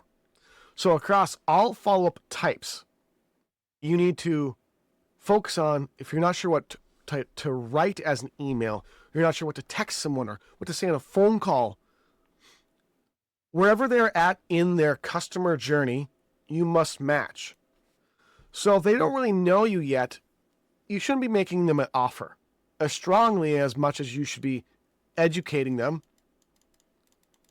and entertaining them, being funny, being your personal real self, getting to know them better through text, through email, through any format, through DMing, etc. So as you meet your customer in their cold to warm to hot awareness level, you need to change which of these 3 E's you are focusing on. As well, you need to make sure you are using some kind of segmentation to make sure you are properly reaching them, not just in their cold to warm to hot engagement level, but also with where they are actually interacting with your content directly. So this is like level 1. This is level 1 of probably 5 to 10 of really good follow-up, of solid good follow-up. To take this a step further, what you need to do with every single lead, every single customer, and every single person who's seeing your ads, additionally, what you want to do is reach them, proper follow-up, if you want to multiply conversions, really multiply conversions for any business or company size. It could be someone doing $50,000 a month, $5,000 a month, or $5 million a month. It doesn't matter, or $50 million a month. You want to also follow up from multiple sources, which we kind of brushed upon, multiple sources. Meaning, they don't just get a text from you. They also coordinatedly get an email, and they also get a DM. If you can hit them from all these different angles with the 3 different types, the 3 different E's of entertaining, enticing, and education, across each of these channels, multiple times per day, per week, at the right cadence, segmented based upon their activity or inactivity with your business, whether they're their lead, whether they are a customer, it doesn't matter. That stutter was crazy, by the way. And you can follow up from multiple different sources. And as well, retarget on top of that on Facebook, on YouTube, different things, and run retargeting ads towards them. You then are indoctrinating. You are actually running almost propaganda. You're running indoctrination campaigns because you are doing such proper, perfected follow-up. Now, the timing of how you do this, how you segment this, how you set this up gets really, really complicated. That would be probably a 3 to 5 hour video itself just on that. But in general, what you want to do in all of your follow-up is, number 1, every lead, customer, prospect, person in your audience needs custom follow-up depending on their action or inaction within your business, where they're at. Also, in consideration with your brand, and also in consideration with their level of cold to hotness, of if they've bought, if they're a customer for 5 years, etc. Then they also need, depending on that, to be followed up with following one of the 3 E's and then switching, because often people focus on one of these 3 E's. They go, most businesses have just, we are the best. They have just that. We rock. I'll do a little picture of like a little rock. Here's a little rock. They go, we are the best in the world. We have the best shiny rock. And they keep saying that in different ways. But they don't care that you're a big shiny rock. They don't need to keep saying I'm a shiny rock over and over again. They need to see that our company has been in business for 20 years. And here's 30 in-depth testimonials about how incredible our reputation is and the types of results they get our customers. Just focus, hyper-focus on just how we deliver, not necessarily just even results, but satisfaction and love and happiness within our customers. Then, here's an hour-long video on what our brand represents and why we care about you. No one sends that up. No one sends that out and makes a video about that. You want your business to almost be like a movement your customers identify with. That is when you get obsession with your business and with your brand. So you need to make sure you're using the 3 E's and you're varying the types of content they're seeing every few days, so you stagnate, and don't get them caught up in one of the 3 E's just strictly. So you want to mix up the 3 E's. You want to follow up from multiple sources. If possible, multiple people from multiple sources is even more impactful, especially if they are engaging. You want to make sure you're running retargeting for all of this. And we haven't even talked about actual copy and actual copywriting yet. So you're going to see in or around this video a document that contains some of the best subject lines and body copy and the templates for writing perfect body copy, the templates for writing perfect headlines. And of course, you can use ChatGPT and other things in combination with this, or just use ChatGPT in general, though. Just using this strategy within everything you're doing is going to be really impactful. But I'll include those in the link in the description. Of course, like I've talked about before, if you want all this done for you, you literally do not have to do a single thing. You want all of this, all of your marketing, all of your sales, all of your advertising, all of your follow-up, everything done for you. Consider working with Project OS. Make sure you Google Project OS, and eventually make sure you are a part of Profitalize.com in some way or another. Profitalize.com will be launching something that does all of this by itself automatically, and it also split tests and scales it. So the next level we'll get to is optimization. Optimization. So once you've built this infrastructure, and you have your main list that is getting leads, you are segmenting your leads. Let me zoom in a little bit here. You are segmenting your leads. You are making sure to use each of the 3 E's.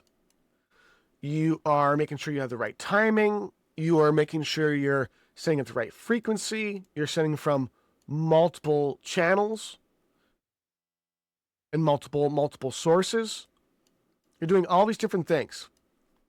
The next level is then going, if you have the proper tracking, which the only company you're going to find that has the proper tracking for this will eventually be Profitalize.com. But there's other options like Hyros, Segmetrics, Magix, etc. But Profitalize will compete literally all of them at once. But in general, then you want to be able to analyze and go through, maybe use ChatGPT, other sources, go through and go, okay, out of all these sources, when the timing, what is the best timing? What is the best E? What E, when they see this certain video, gets them to buy at the highest rate possible? And then double down and focus on making that even better. Focus on what are my biggest wins in each of these areas, and then progress that win even further. So then eventually you'll have a fine-tuned machine that when you do get leads, you do get customers coming through the door, they retain and they are acquired literally 5, 10, 20, 30 times literally longer than anything else in the marketplace, because you have identified the top of all these. We have the best video, the best emails, the best timing for them, the best frequency, the best channel, the best format to follow for each of these different elements that then you double down on, and then you can start split testing. Start split testing the email headlines that are more entertaining. Start split testing the email body copies that are more educating. Start split testing the content you're sending them. And then find out, okay, when I send out this type of content across X amount of days or months or weeks or years, this is what resonates the most. So I need to use more of that. You still want to vary. Even when you find a hyper focus, you still want to vary, because there's different personality types and different things people relate to in combination with other types of content. So you then also want to acquire, okay, this content with this other content or this other E in combination resonates even more. So now I should use more of that. So that's where you're actually going to go into as well in actual email copy. Where do I put the CTA? I'm going to put one at the top and one at the bottom. I'm going to put a direct link, just a link, or I'm going to embed it into a word or a section of words or an image. Play around and be creative with each and all of these different elements in combination with everything we've walked through. And you are going to see the highest conversions of your audience to becoming leads, and your leads to becoming customers, and customers to becoming highly retained customers more than anyone in the marketplace. And you will literally dominate your entire marketplace. I guarantee it, because every single company I've done this for example, I work with a guy named John, who I like him. He's a good guy and a great marketer. John Cristani. He's heavily in affiliate marketing. He has been for years. Very successful. And I introduced custom VSLs, custom different E's and VSLs, and also custom different emails, even just custom emails with a different focus. Whether it was about him or the company or their prospects or the actual support they offer, or just pure value of, hey, here's how to do this in your business. Here's how to do this in your life. Here's how to do this for free, completely for free content.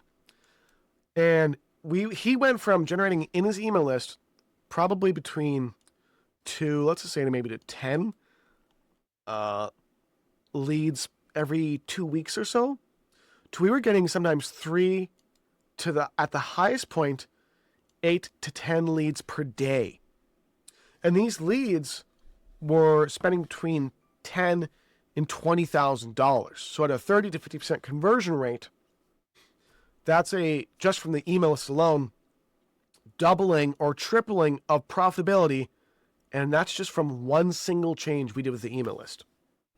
So you get what I'm saying is you need to actually use and apply this stuff. And again, you can consult with ChatGPT. You can consult with myself. Just use Profitalize.com and Project OS when we're launched. And there's other ways and agencies you can use. But in general, I'm the best source. And so are other people I work with and what I do. So you need to make sure you're emailing your list 1 time per day. Your email list needs bare minimum, 1 email. This is really small. Let's go 1 email a day. You need at least 1 text every 3 to 4 days to a week, once a week, to 1 to 2 calls a week. By the way, my handwriting on this is horrible. Calls a week, to 3 to 4 DMs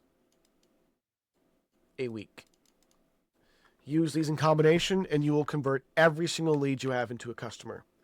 And you'd build a custom retention sequence, a custom support sequence, a custom abandoned cart. That's another thing too, is you want to, whatever your customer lead is doing, you want to make sure you're meeting them where they're at and the actions they're taking. So you need triggers and automations in place for when someone abandons a cart. Not just your front end cart, but any cart they check out. When someone hits a certain page or a certain offer or a certain piece of content, your next content should call out to what they've previously seen. Again, you're going to need good enough tracking to actually do this. This is complicated. There's a lot to this stuff. But in general, that's how often you should follow up per platform, per day. This is for every lead and every customer. How many times does your team email, text, and call or DM your customers? Ask them how they're doing. Ask them how you can help them. Serve them. How often do you actually serve them and follow up? How often does your support team follow up with, oh, did you have a good call? Good. I appreciate it. Have a good day. And your customer never hears from them ever again. Follow-up is the king of all business growth, among many other things, because it affects retention. It affects customer satisfaction. It affects testimonials. It affects everything. So you need to follow up with your leads, with your customers, with your audience, with retargeting. You need to follow up in your support. You need to follow up with people who abandon cart. You need to follow up in all these different ways using each of the 3 E's.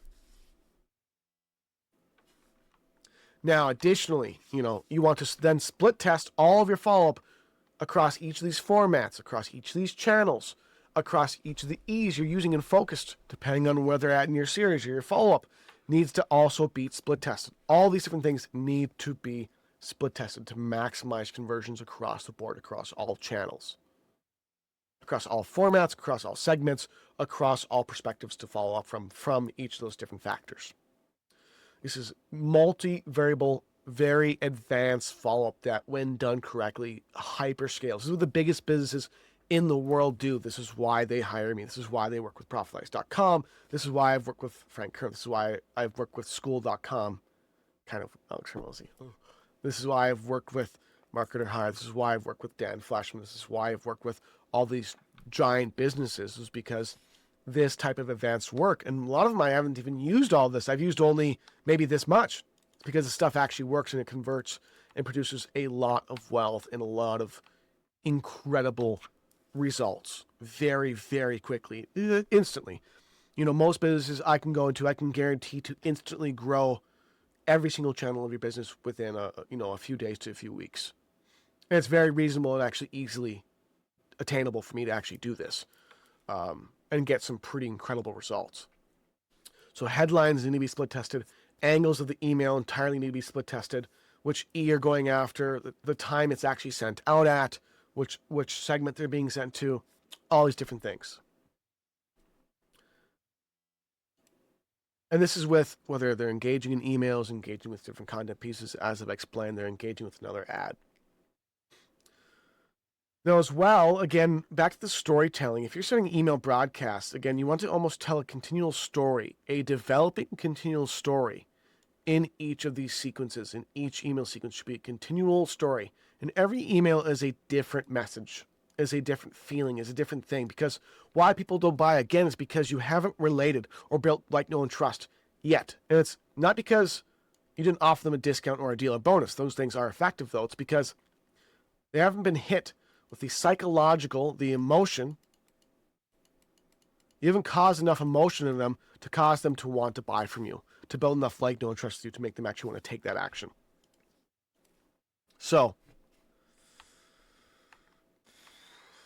it's a lot. It's a lot to actually go through. It's a lot to even go through, even for me, going through, even though I go through all the time, it's a lot to kind of put together in total with your brand, with your domain, with your offer. Because all of this would be custom. All of this should change. All of the follow-up needs to change depending on the offer. Different language and different brands and different offers need all of the copywriting for all of this to match and have congruency and transparency like we talked about on the whiteboard. It's really, really important. Now, when you get into copy, right now you can basically use ChatGPT and probably get away with it. It's not the best copy in the world, but with a really, really good prompts, or using something like Profitalize.com or other resources, you can write very good copy using these fundamentals relatively easily and make a ton of money in your business and grow very, very fast. So what you're going to want to do is make sure you go through and implement and come up with a plan. After you watch this, you want to come up with what is the most important things out of all of this content. What is the main things I need to do right now? Number 1, number 2, number 3. Let's come up with 4. 4 things you can do right now from everything you've learned to combine together into an ultimate plan to drastically increase conversions across follow-up, customer retention, etc. Come up with, number 1, sequences for unengaged leads, engaged leads, customer retention, customers who've bought, customers who have retained for a long time, for abandoned carts, and for the main ads or content pieces you are producing. You should have a custom sequence for each of these. Build a custom sequence for each of these and split test first the headlines. And then once you do that headlines, split test the body copies for each sequence. Each sequence should be a minimum of 7 to 10 days long, and each sequence needs to hit at least one of the 3 E's at least one time to see which one they resonate with most. Once you've done that, and that's a lot of work, trust me. Number 2, custom VSLs, skits, being really funny, customer testimonial montages, very deep walkthroughs of product. There's different things you can do to be very creative in what they're actually receiving in the follow-up and sales pages and such they're going to. So create custom VSLs of different angles to email and broadcast to your list to follow up with them, your leads and customers, and etc. As well, number 4, if you want to generate a lot of results really fast and growth across your entire business. Oh, by the way, also you should have a customer support sequence as well. Sequence support. Once you've done that, once you've created some custom VSLs, number 3 is what's going to be the best? What's going to be the best? I'm actually thinking through of everything we've gone through. Let me take a look. I think then following up from at least 1 to 2 more channels. 1 to 2 more channels of follow-up. Meaning you don't just mainly email your leads, you also at least text them. You don't just email your leads, you also at least call them once a week, once a month. You don't just email your leads, you also DM them at least once a week. Some kind of other follow-up. 1 more channel, just 1 more channel, drastically increases conversion rates of retention. If you can do that for each of these segments, a lot of work, but if you can do that for each of the segments, your growth will be ridiculously insane. Finally, and fourthly, if you want to scale all of this, you want to use a tool like Profitalize.com. You want to automate it, use AI as much as possible. But honestly, I'm trying to think of anything else that mainly would be a priority for you to do or use in all these different elements.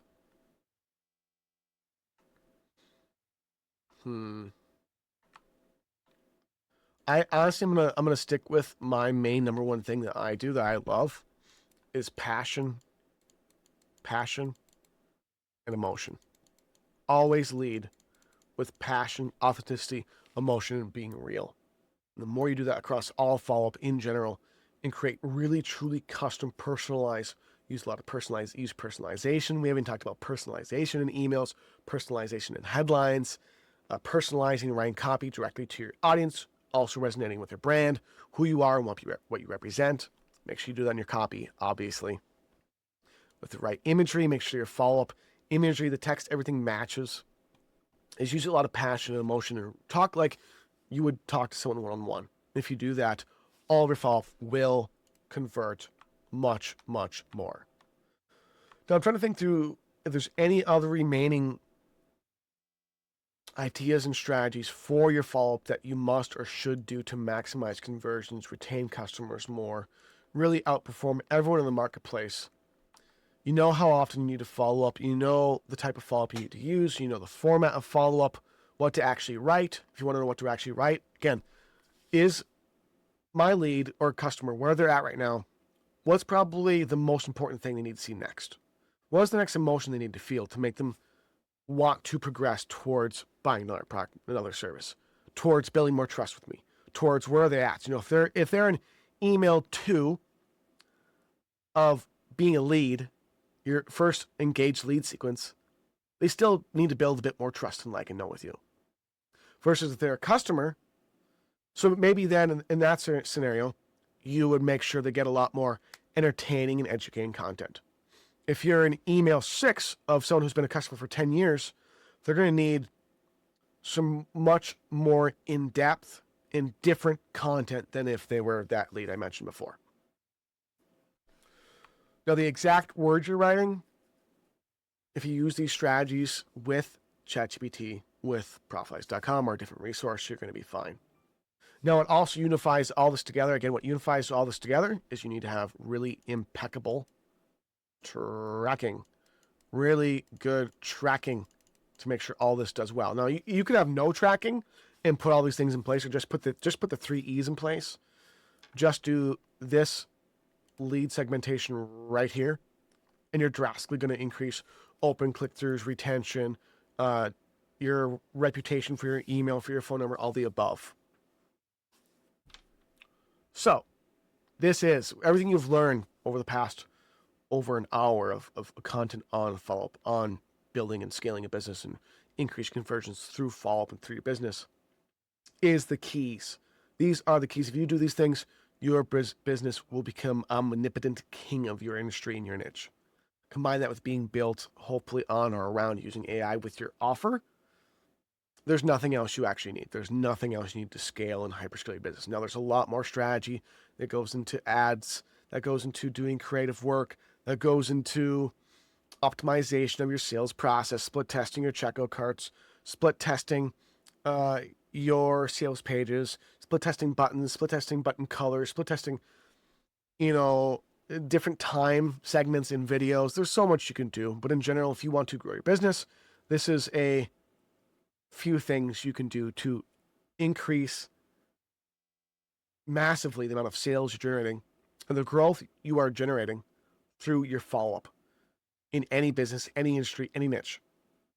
Follow-up from multiple sources, follow-up using multiple E's and angles, follow-up based on an action and inaction of your leads, follow-up based on lead, customer, repeat customer, lifetime customer type.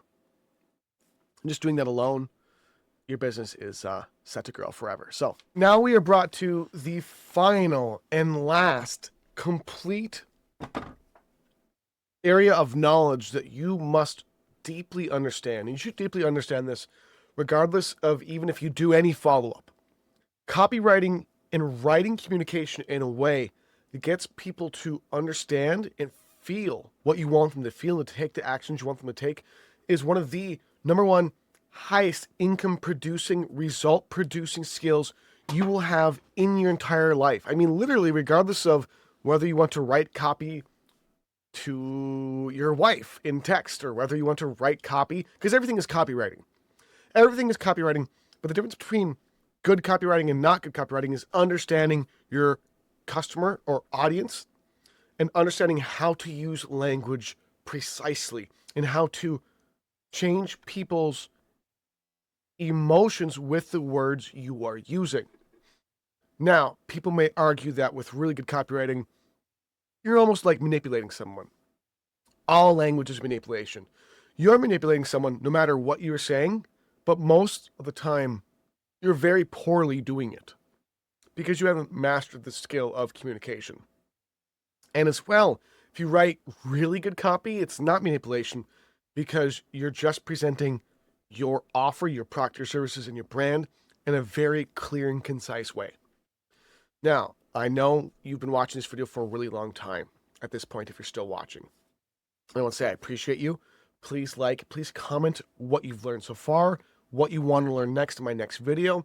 Anything, I really appreciate it. Make sure you're subscribed, hit that notification bell, and follow along with all of my videos because I'm giving out knowledge and education and training that no one in the entire business world will, because they don't care about you. They don't really want the best for you. And that's all I care about is giving you the best of everything I absolutely can. You know, as the founder of Profitalize.com, which basically automates everything you could ever learn in all business. It automates and grows your entire business for you automatically without you having to, literally do anything. It's the best AI OS in the entire world, or it will be once it's fully launched, depending on when you see this video. I have an obligation then to give as much knowledge as possible. So, for people who cannot afford and use my tool, that's what the knowledge is for. So, there's a lot. I'm going to be drinking water and taking little breaks.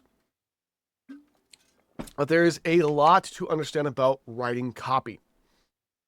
Now, we're not going to do a full 3-hour masterclass, but 20 minutes to an hour of understanding copywriting is what we're going to walk through right now.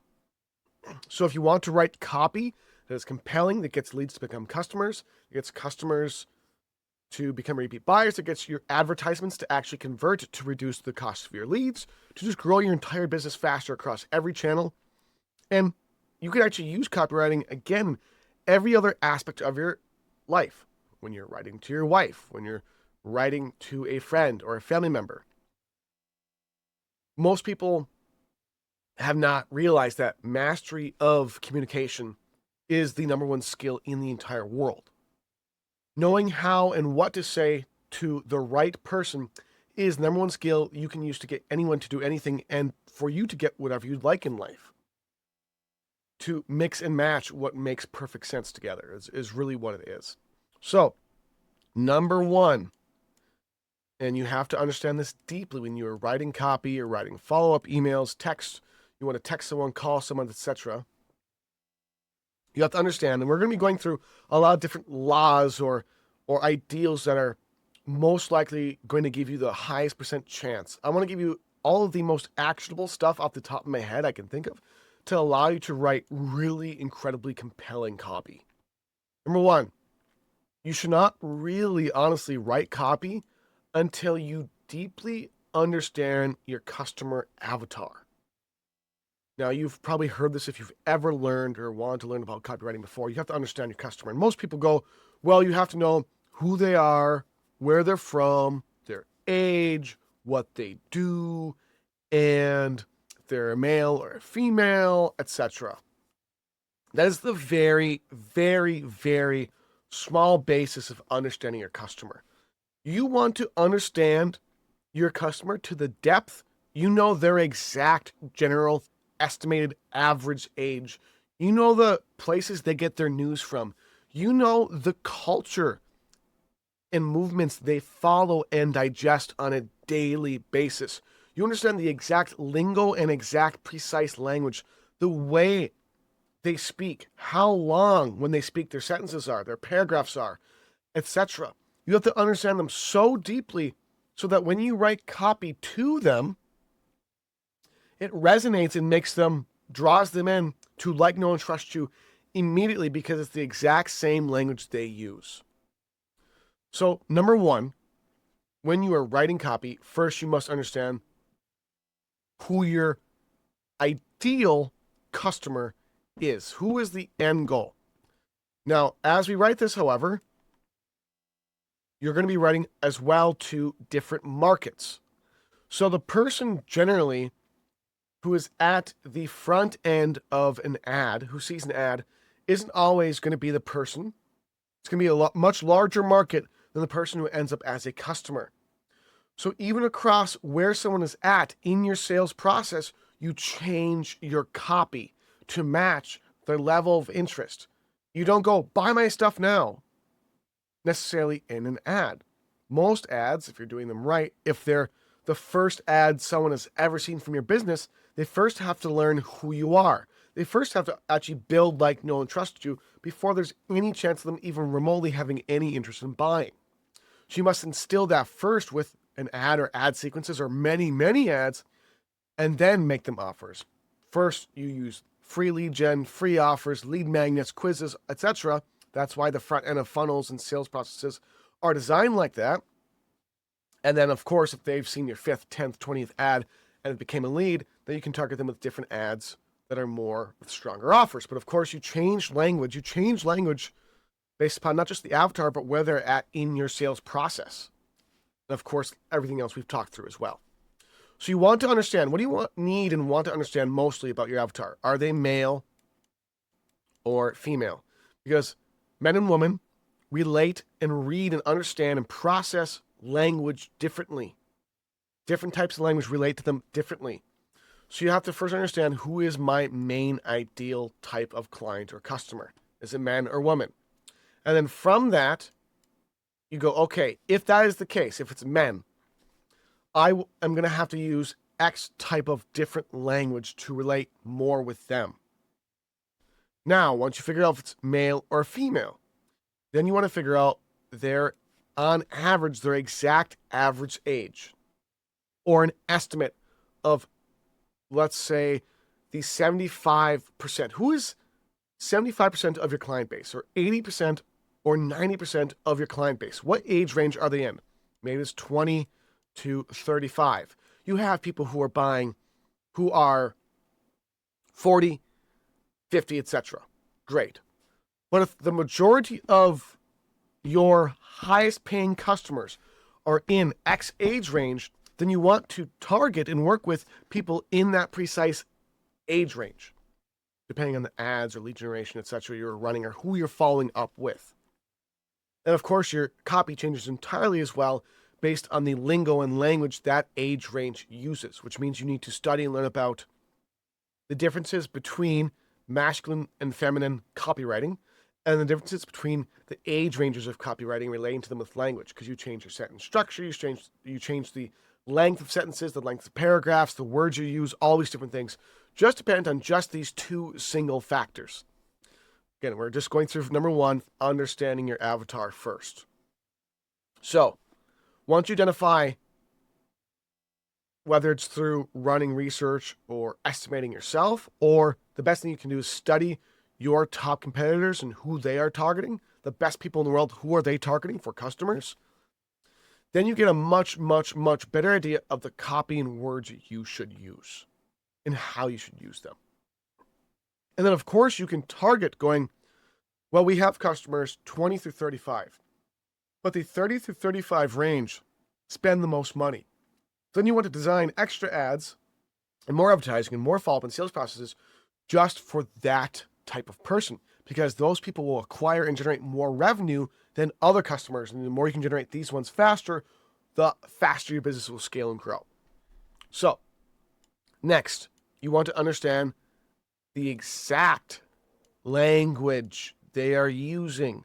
The younger languages below 30 uses a lot, especially 25 and down, but 30 and down generally use a lot different lingo and language, and they speak entirely different, and they understand and learn entirely different than other age ranges. So you want to change and study and understand, depending on who your average age range is, what language, what do they swear a lot? Do they not swear a lot? Do they speak a ton, or do they use short little sentences, short little blurbs? And then, of course, you customize your ads, your sales process, your all copywriting across everything, and especially in your follow-up to that, with also everything else we've kind of considered.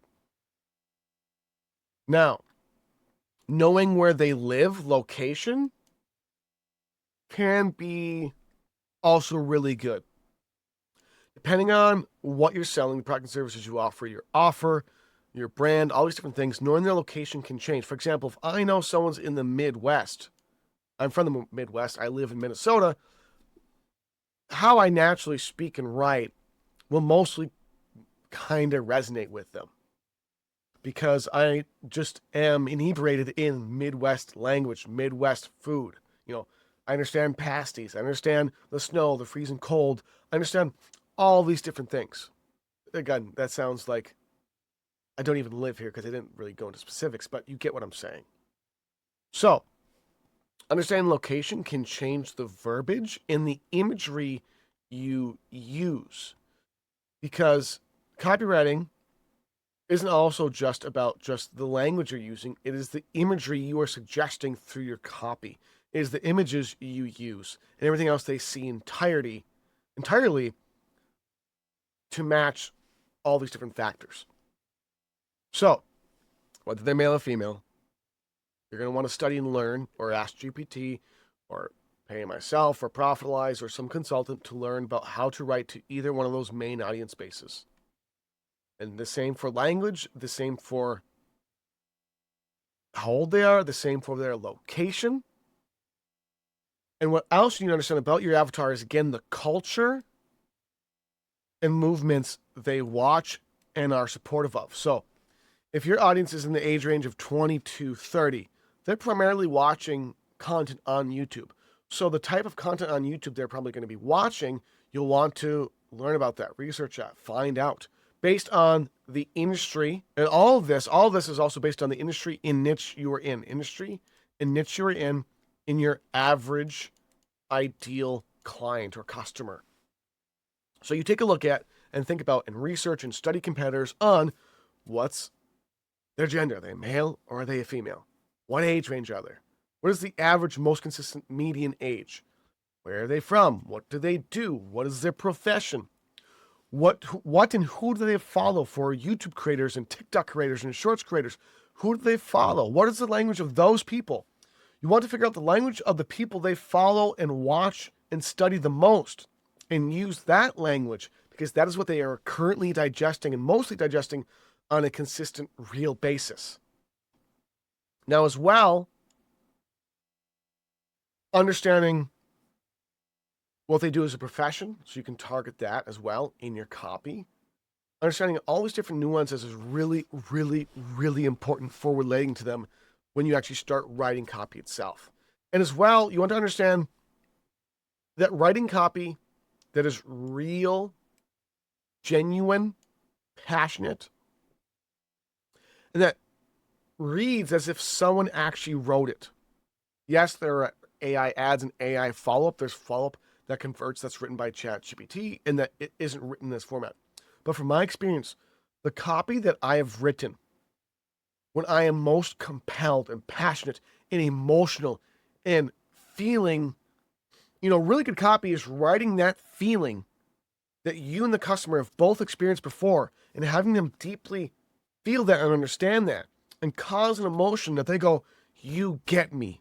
So because you get me and you actually write to what I think and feel inside, I like, know, and trust you. Because I like, know, and trust you, I'm going to buy from you. Because that is the purpose of copywriting, is to build, like, know, and trust. And then once you've built, like, know, and trust, your job is to compel them to take action or to become more indoctrinated in your brand and your business. So yes, there is logic in copywriting, but mostly people buy 90% off. Maybe it's not 90, maybe it's 60 to 75% emotion. And then the rest is closing it down with logic, with what makes sense, with what is real and tangible. Notice we haven't talked about the results or pain points or pleasure points, you name it. So deeply, you want to understand exactly, by understanding, see what we're doing by getting all this information and data and research, what you're doing is you're understanding exactly how your audience feels. Versus, most people who are writing copy are, I'm writing to a guy who's frustrated because he wants more leads in his business. And when he runs ads, they're too expensive, so he can't really get any leads and he can't convert them, and his business won't grow. You could write to that, or you could write to, John, I know for years the frustration you have felt every single day when you sit down at your computer and wonder, how the hell am I going to grow my business when I can barely afford the leads I'm getting? And the most of the leads I am getting never seem to actually care about how I can help them, and they never buy from you. And I understand what that feels like, to sit and sulk and feel like, why can't I get past this invisible brick wall that never seems to go away and that is keeping me from reaching the next level of success I know I'm capable of? Only if there was someone or something that could put and point me to the precise right direction so I could just get leads cheaper that actually bought from me, I'd pay them anything I could. Now, what if I could offer you an AI tool that did that by itself? You didn't have to feel so frustrated anymore because the tool took care of everything for you. So you could actually go to your computer, see the success of what this tool is doing, and sit back and actually relax and stop stressing out about your business so much. Stop yelling at your wife because and your kids and your family and friends. Stop having outbursts because you're so frustrated about your business and its growth. That is a much more compelling message than what I previously gave and what most people give. You want to describe how they deeply feel in their soul, what they don't want to admit to their friends and family. And the more you can understand all of these data points, quote unquote, the more you actually understand how they feel. So you can do market research, you can take a look at your competitors, the top performing in the entire market industry you are in, how they're writing, and then take a look at everything you've learned and what you know and go, how can I improve this? How can I make this better?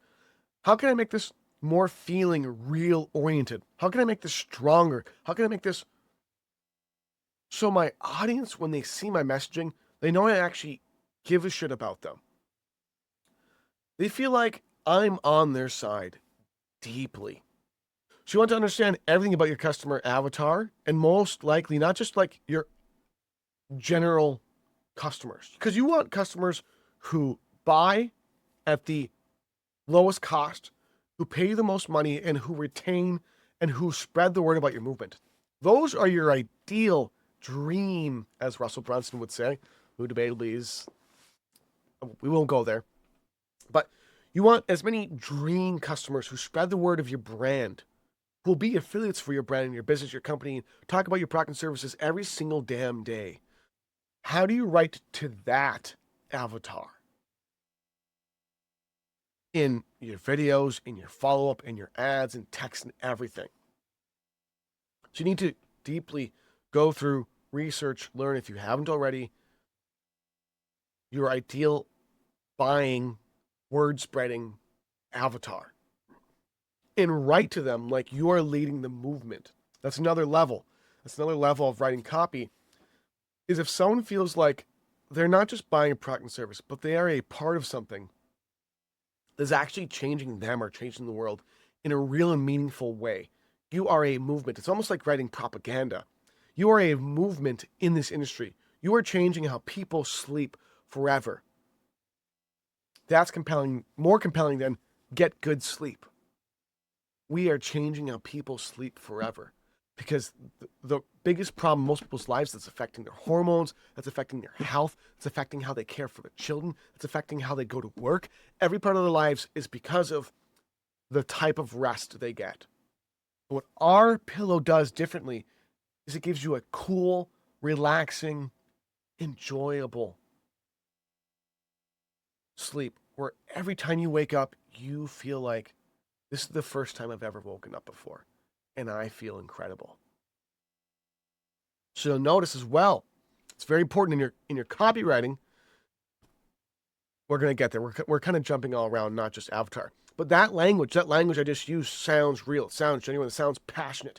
It describes good copy. It is good copy. And you can feel the difference because I'm talking like a regular person. I'm not going, get 25% off.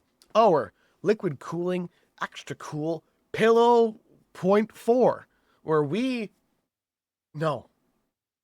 You need to instill a movement of meaning into your brand and into your copy. Now, when writing copy, there's a lot of, this is actually writing copy. Once you deeply understand your customer avatar and all these different factors, again, your job is to then kind of come up with a guide of how you're going to write to them, which comes down to, I'm going to refresh the screen here. I'm not sure why it's doing that. It's being weird. I'm going to zoom in here, refresh this. We should be back in action. Okay, 1 second. Oh, it's because I have so much stuff drawn in here. Let me fix that for you guys. I have so much content. They're getting upset with me. Okay, so now it's we're gonna go down to, once you understand all these different elements, we need to come up with a guide on how to write to this data point, how we write to how someone feels, and all these different things. So you want to figure out the tone. We're going to write this all out and then explain it. The lengths you need to use. The benefits. You want to figure out the pain points, pleasure points, by understanding all these different things, you also need to understand deeply in your avatar, which is along with this guide. But when you understand all these different things, you also want to know, what do they most care about? What do they stay awake at night going, God, if this was just better, I would give any amount of money. If you could solve this problem for me, I would give you any amount of money possible. You want to write to their 3 main pain points, the things they hate, they want to avoid, and their 3 main pleasure points, what they want more than anything. And not just in terms of earning more money, but again, we're really, I try to focus a lot on feeling. They're sick and tired of jumping on the computer to see the same zeros or the same low results again and again.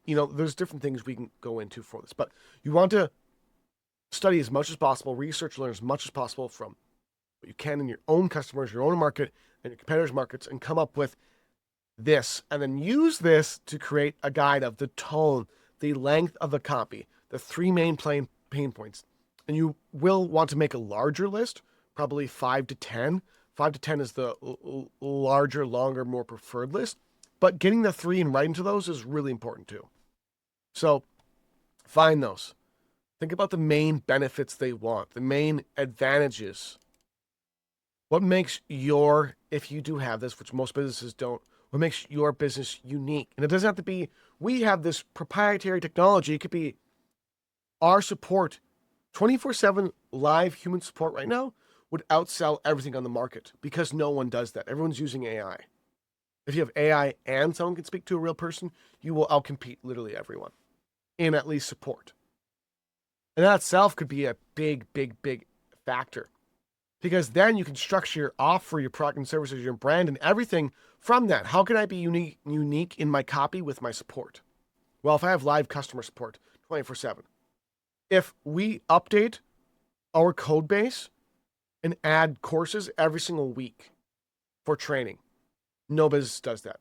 If we produce content every single day, no business does that. And you go through your entire stack of your marketing, your sales, your advertising, your sales process, your funnel, your everything, and go through what's the most unique, compelling, best tone, best length, pain and pleasure points we can cover and copy across not just our follow-up, which is what we're focusing on, but every single aspect of your business, which is incredible.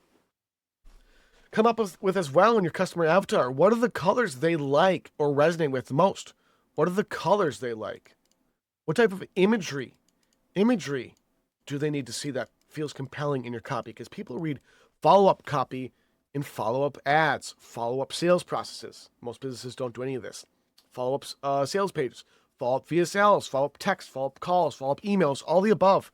The tone people use in follow-up calls makes a huge difference. The length of how they speak, how they resonate and understand and read the person they're talking to directly makes a huge impact. What you need to do is really make a guide for all of this. Any business starting out or that exists needs to make documentation. This is what SOPs are for, which I didn't agree with or understand for a long time. You need documentation on all these different things. So everyone in your entire business, every employee, every VA, everyone in or around your business, including yourself, truly understands each of these things clearly. And because you understand these things clearly, everything in your business across every channel performs exceptionally more productively. This is why companies that invest in training for their employees and really good tools and resources actually grow way faster. The top companies spend thousands and thousands of dollars on their employees every single year, every single month, or hundreds in some cases. It depends on the size of the business and what they're doing and how good they are and how much they actually care. So once you've came up with a guide on here's who I'm writing to, here's exactly how they feel, here's what they're going through, here's who they follow on social media, this is how they speak, this is where they're from, this is their age range, this is a male or female, this is what they do. Now you have a very clear picture of, I'm writing to John, who's 46, who wants to retire by 55, and he's looking to make some investments, but he doesn't believe in crypto. He's old school. He wants to buy gold and silver or security or a bond, and he doesn't know who to go to because he doesn't know who to trust. What type of messaging would you want to use? Hey, John, I know that for the past few years, investing, especially over 40, has become so complicated because you have all of these schemes and scams of Bitcoin in crypto trying to sell you on the next best thing. But really, you and I know what grows for years and decades is the investments that have already been around for hundreds and thousands of years. Real estate, bonds, the treasury, the stock market.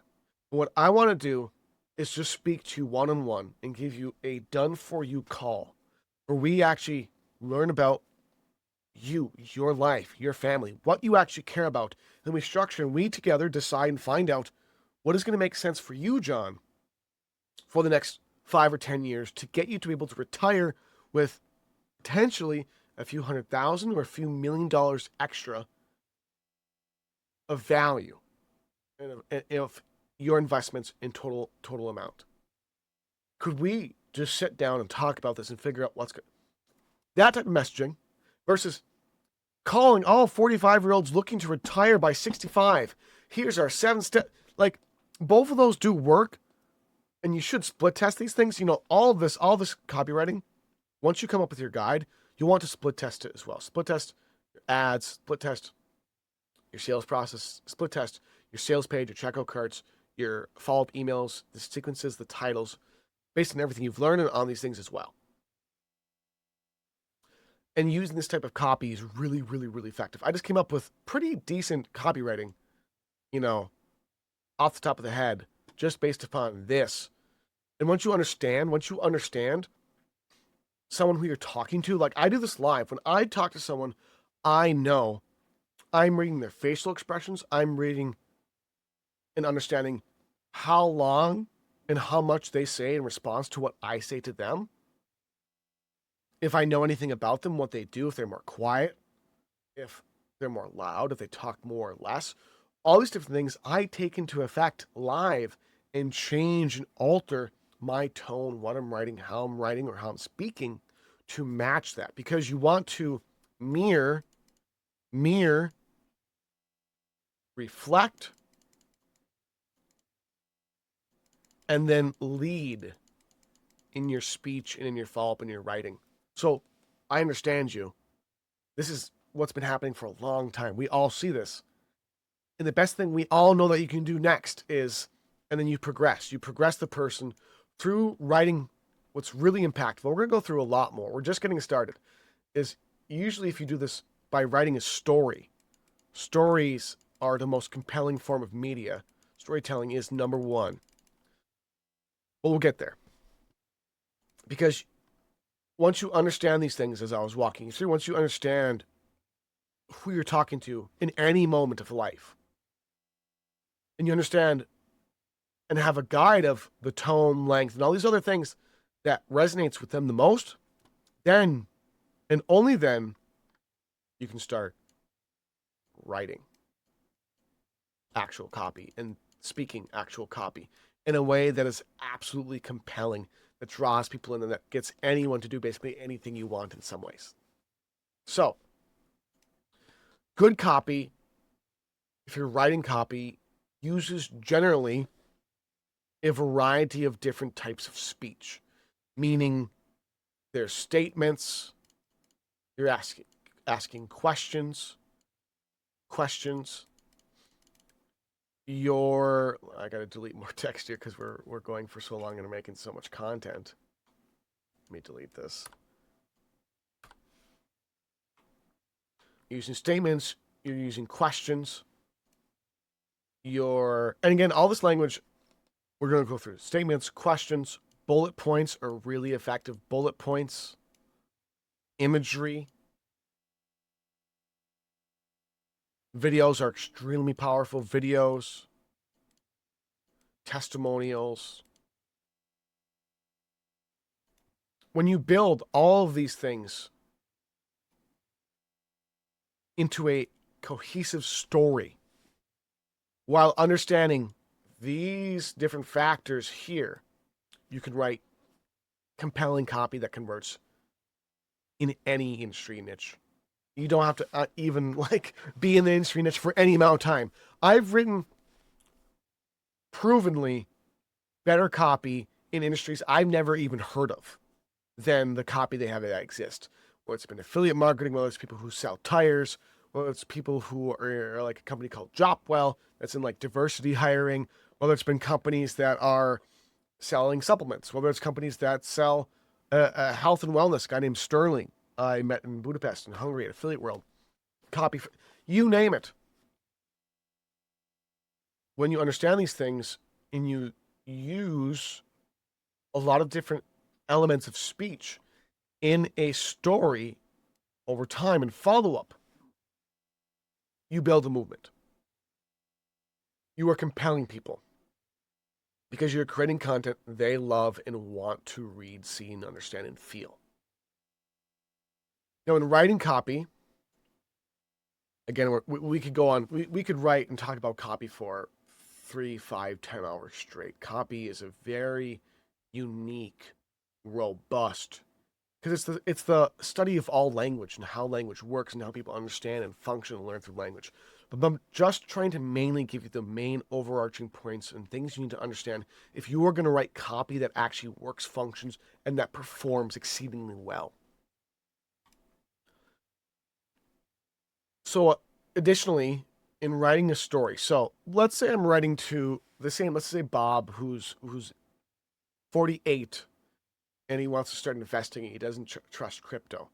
Instead of going, Bob, we all know you need more to make more money, and the best way to make money is through investing. So here's the best way to invest. Content that is, the last time I lost $10,000.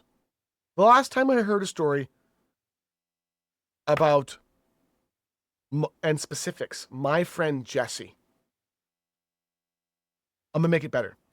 Last weekend, my best friend, Jesse, lost $3,500. That's the title. That could be a title, a headline, you name it. They go, oh, lost money? Why? Your best friend lost a ton? You name it. Lost money in X, in crypto, lost $3,500 in crypto. And his wife might leave him. That is compelling. I think his wife is going to leave him. Then you go into and write and continue the story. Yes, this is true. And I want to tell you about it because it's the same thing most people in their 40s are going through right now. You know as well as I do that as you age, your priorities start changing. You start thinking about, what kind of legacy am I going to leave to my children?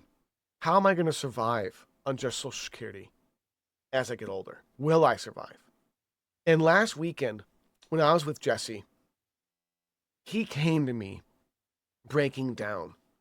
While he showed me his phone, and I saw the negative balance that had just hit his crypto account, I realized this is happening to more people than I ever actually thought before. And I felt horrible because I know, just like you do, this market is rough. People are struggling and they just need something that will actually work for them. Insert a question. Have you ever felt that way before? Do you think that there's more or less people happening to them right now than ever before? What do you think is going to happen next? Use questions, bullet points, strong statements. You want to tell a story, tell a fluid story, a fluid, compelling, drawn-in story like you're watching a movie. And when you do that, when you tell a story like you are watching a movie, while understanding your avatar, while having a guide for how to write to those people, and while, number one, using emotion, leading with emotion, closing with logic, while making strong, powerful statements, using imaginative, creative language that draws attention, that creates imagination, and asking questions to confirm what you said previously. Does that make sense? I just used it just now. A lot of people don't even notice when you actually say those things or ask those questions. Like, what do you really think is going to make your copy even better? Is it going to be, see? And then it leads. Questions and these statements and different things can lead. So in general, when you are writing copy and you understand all these different things, you want to use social proof in as much copy as you can. Social proof, testimonials, reviews, especially if they are video or text format that seem real and genuine and they're detailed, people love. In your follow-up, if and when possible, every few emails, texts, videos, use imagery or use video. Not all the time, simply once in a while. In an email, one image or one video with 2 CTAs, 2 call to actions. Break up text. Break up text when someone's reading your copy and going through your follow-up. Break up your text because there's things to do with copywriting. We can go on. We might go on even more with the spacing of text, the spacing of imagery between writing. I'm actually going to lay out here something that might actually help, I think a lot. Because the main thing, if you want to master copy, is to write like an orator. Write like a masterful speech. Write like the best speech you've ever heard in your life. Write like the best movie you've ever seen in your life. The best movie you've ever seen in your life, read out loud, or something you've heard of a speech, isn't like this. Nothing is like that, actually. Nothing. No actual content people want to digest is, buy this now, it's the best thing ever. I think you're gonna. It's not like that. It's big, bold statement. Is it really true? Yes, and here's exactly why and what we can do to prove it. Now, I know if you've heard things like this before, but when you see what's coming next, you'll understand exactly what I mean. Here's why my friend's wife left him. It all began like this. The last time we got together, blah, blah, blah, it's stagnated. It's real. It's passionate. It sounds like you're actually talking to someone. You're pausing. You're having a conversation. I know I'm jumping around, but I'm just trying to give you the main elements of copywriting that I think are really, really crucial and important. So when you write copy and follow-up of any kind, you stagnate your words. So people read like this.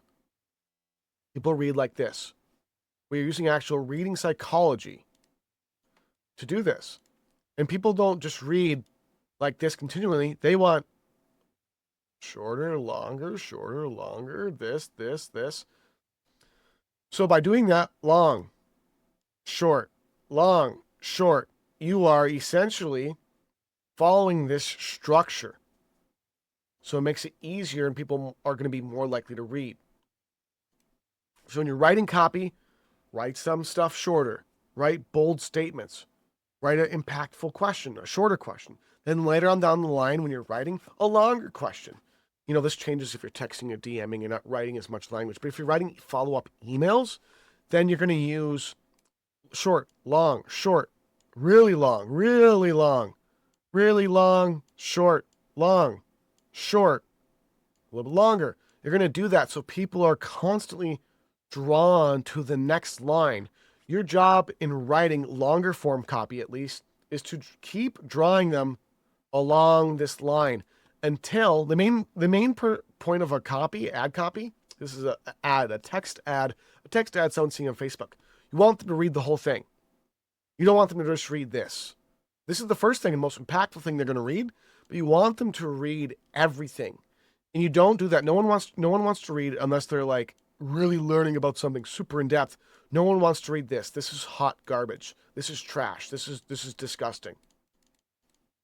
You want something that aesthetically looks pleasing, which is why if you're going to write copy, especially long form copy, you have this big, bold. We're going to do big, bold image, video, headline, something that supports it, that makes sense, that backs this up.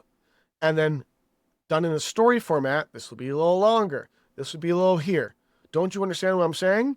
Here's proof. Here's proof. Here's proof. And this is a bullet point. Bullet point. And you know what? I can prove it again with a testimonial. Here's a testimonial.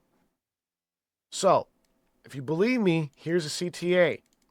But let's continue. And you keep educating, training, going through in your copy. You want to stagnate bullet points. You want to stagnate text. You want to stagnate imagery.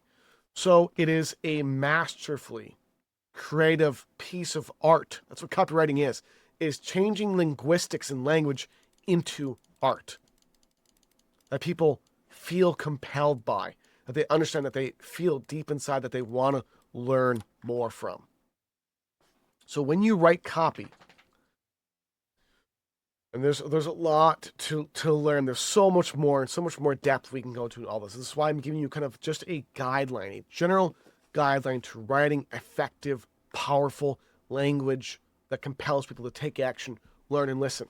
Something else I really want to quickly go through that just popped in my head is in language and writing, you want to also understand the purpose. What is the purpose of the media and platform they're on?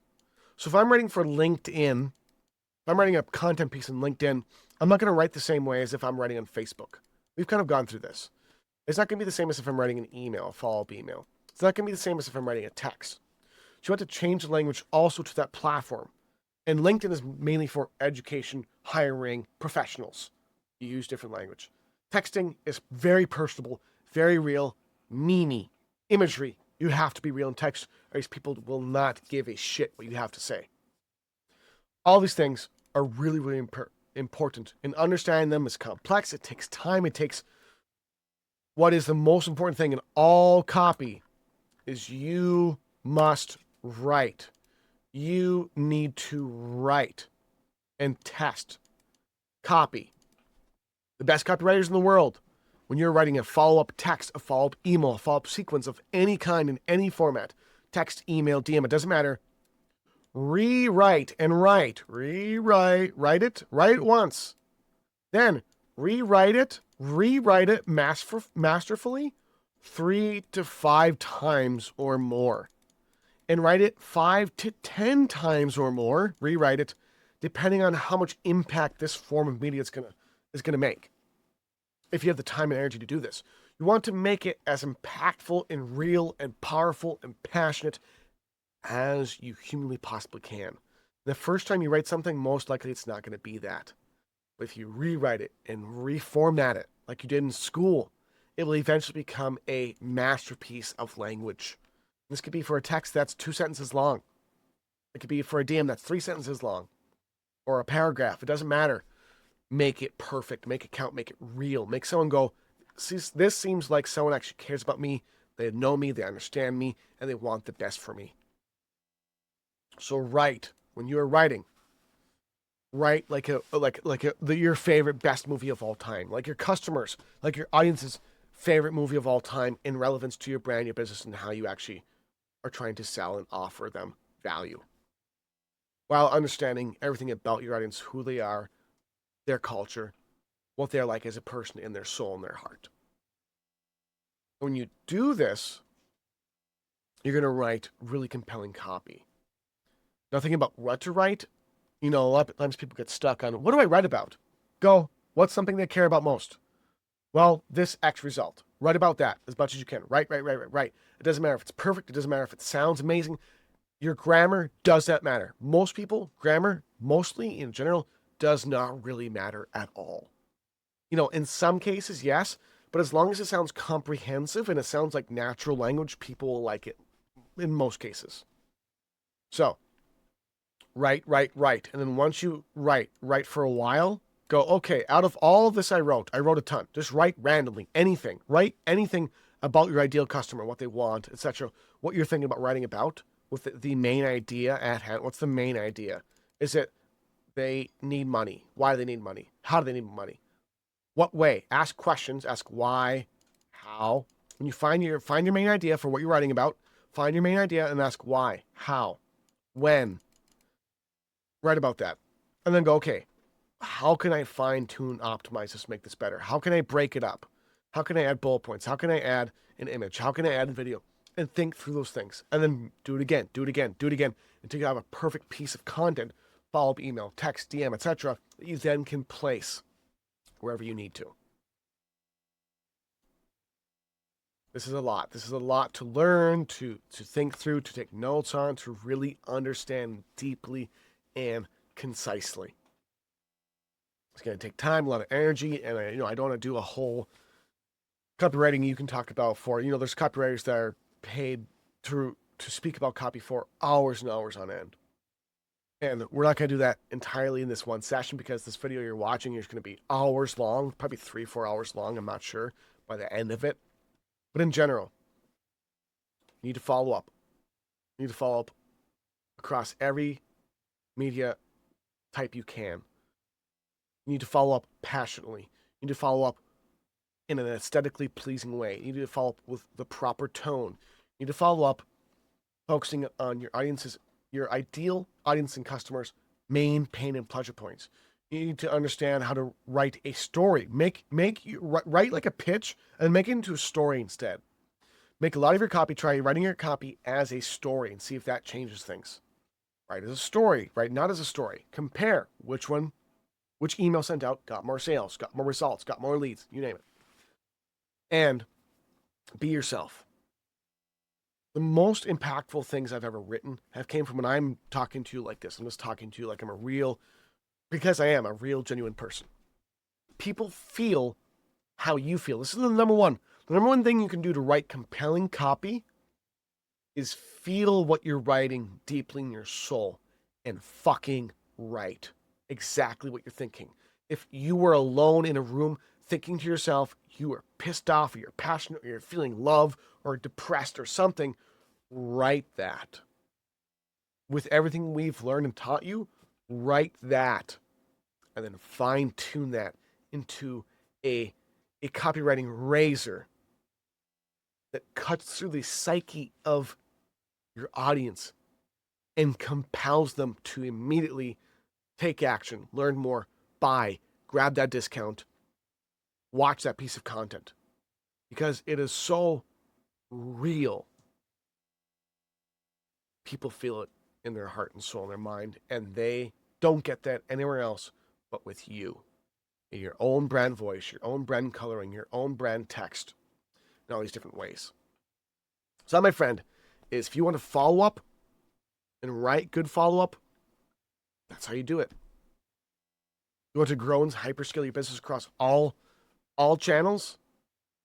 Go back and read and listen to everything I've told you. And you will crush it and become a true industry king. Guaranteed. We could go more in depth in copy and all these different elements we've walked through for at least, which we will on this channel, how you're watching this. There will be thousands of hours for you to learn from. This is just a little smidgen into the mind of John Weberg and Profitalize.com.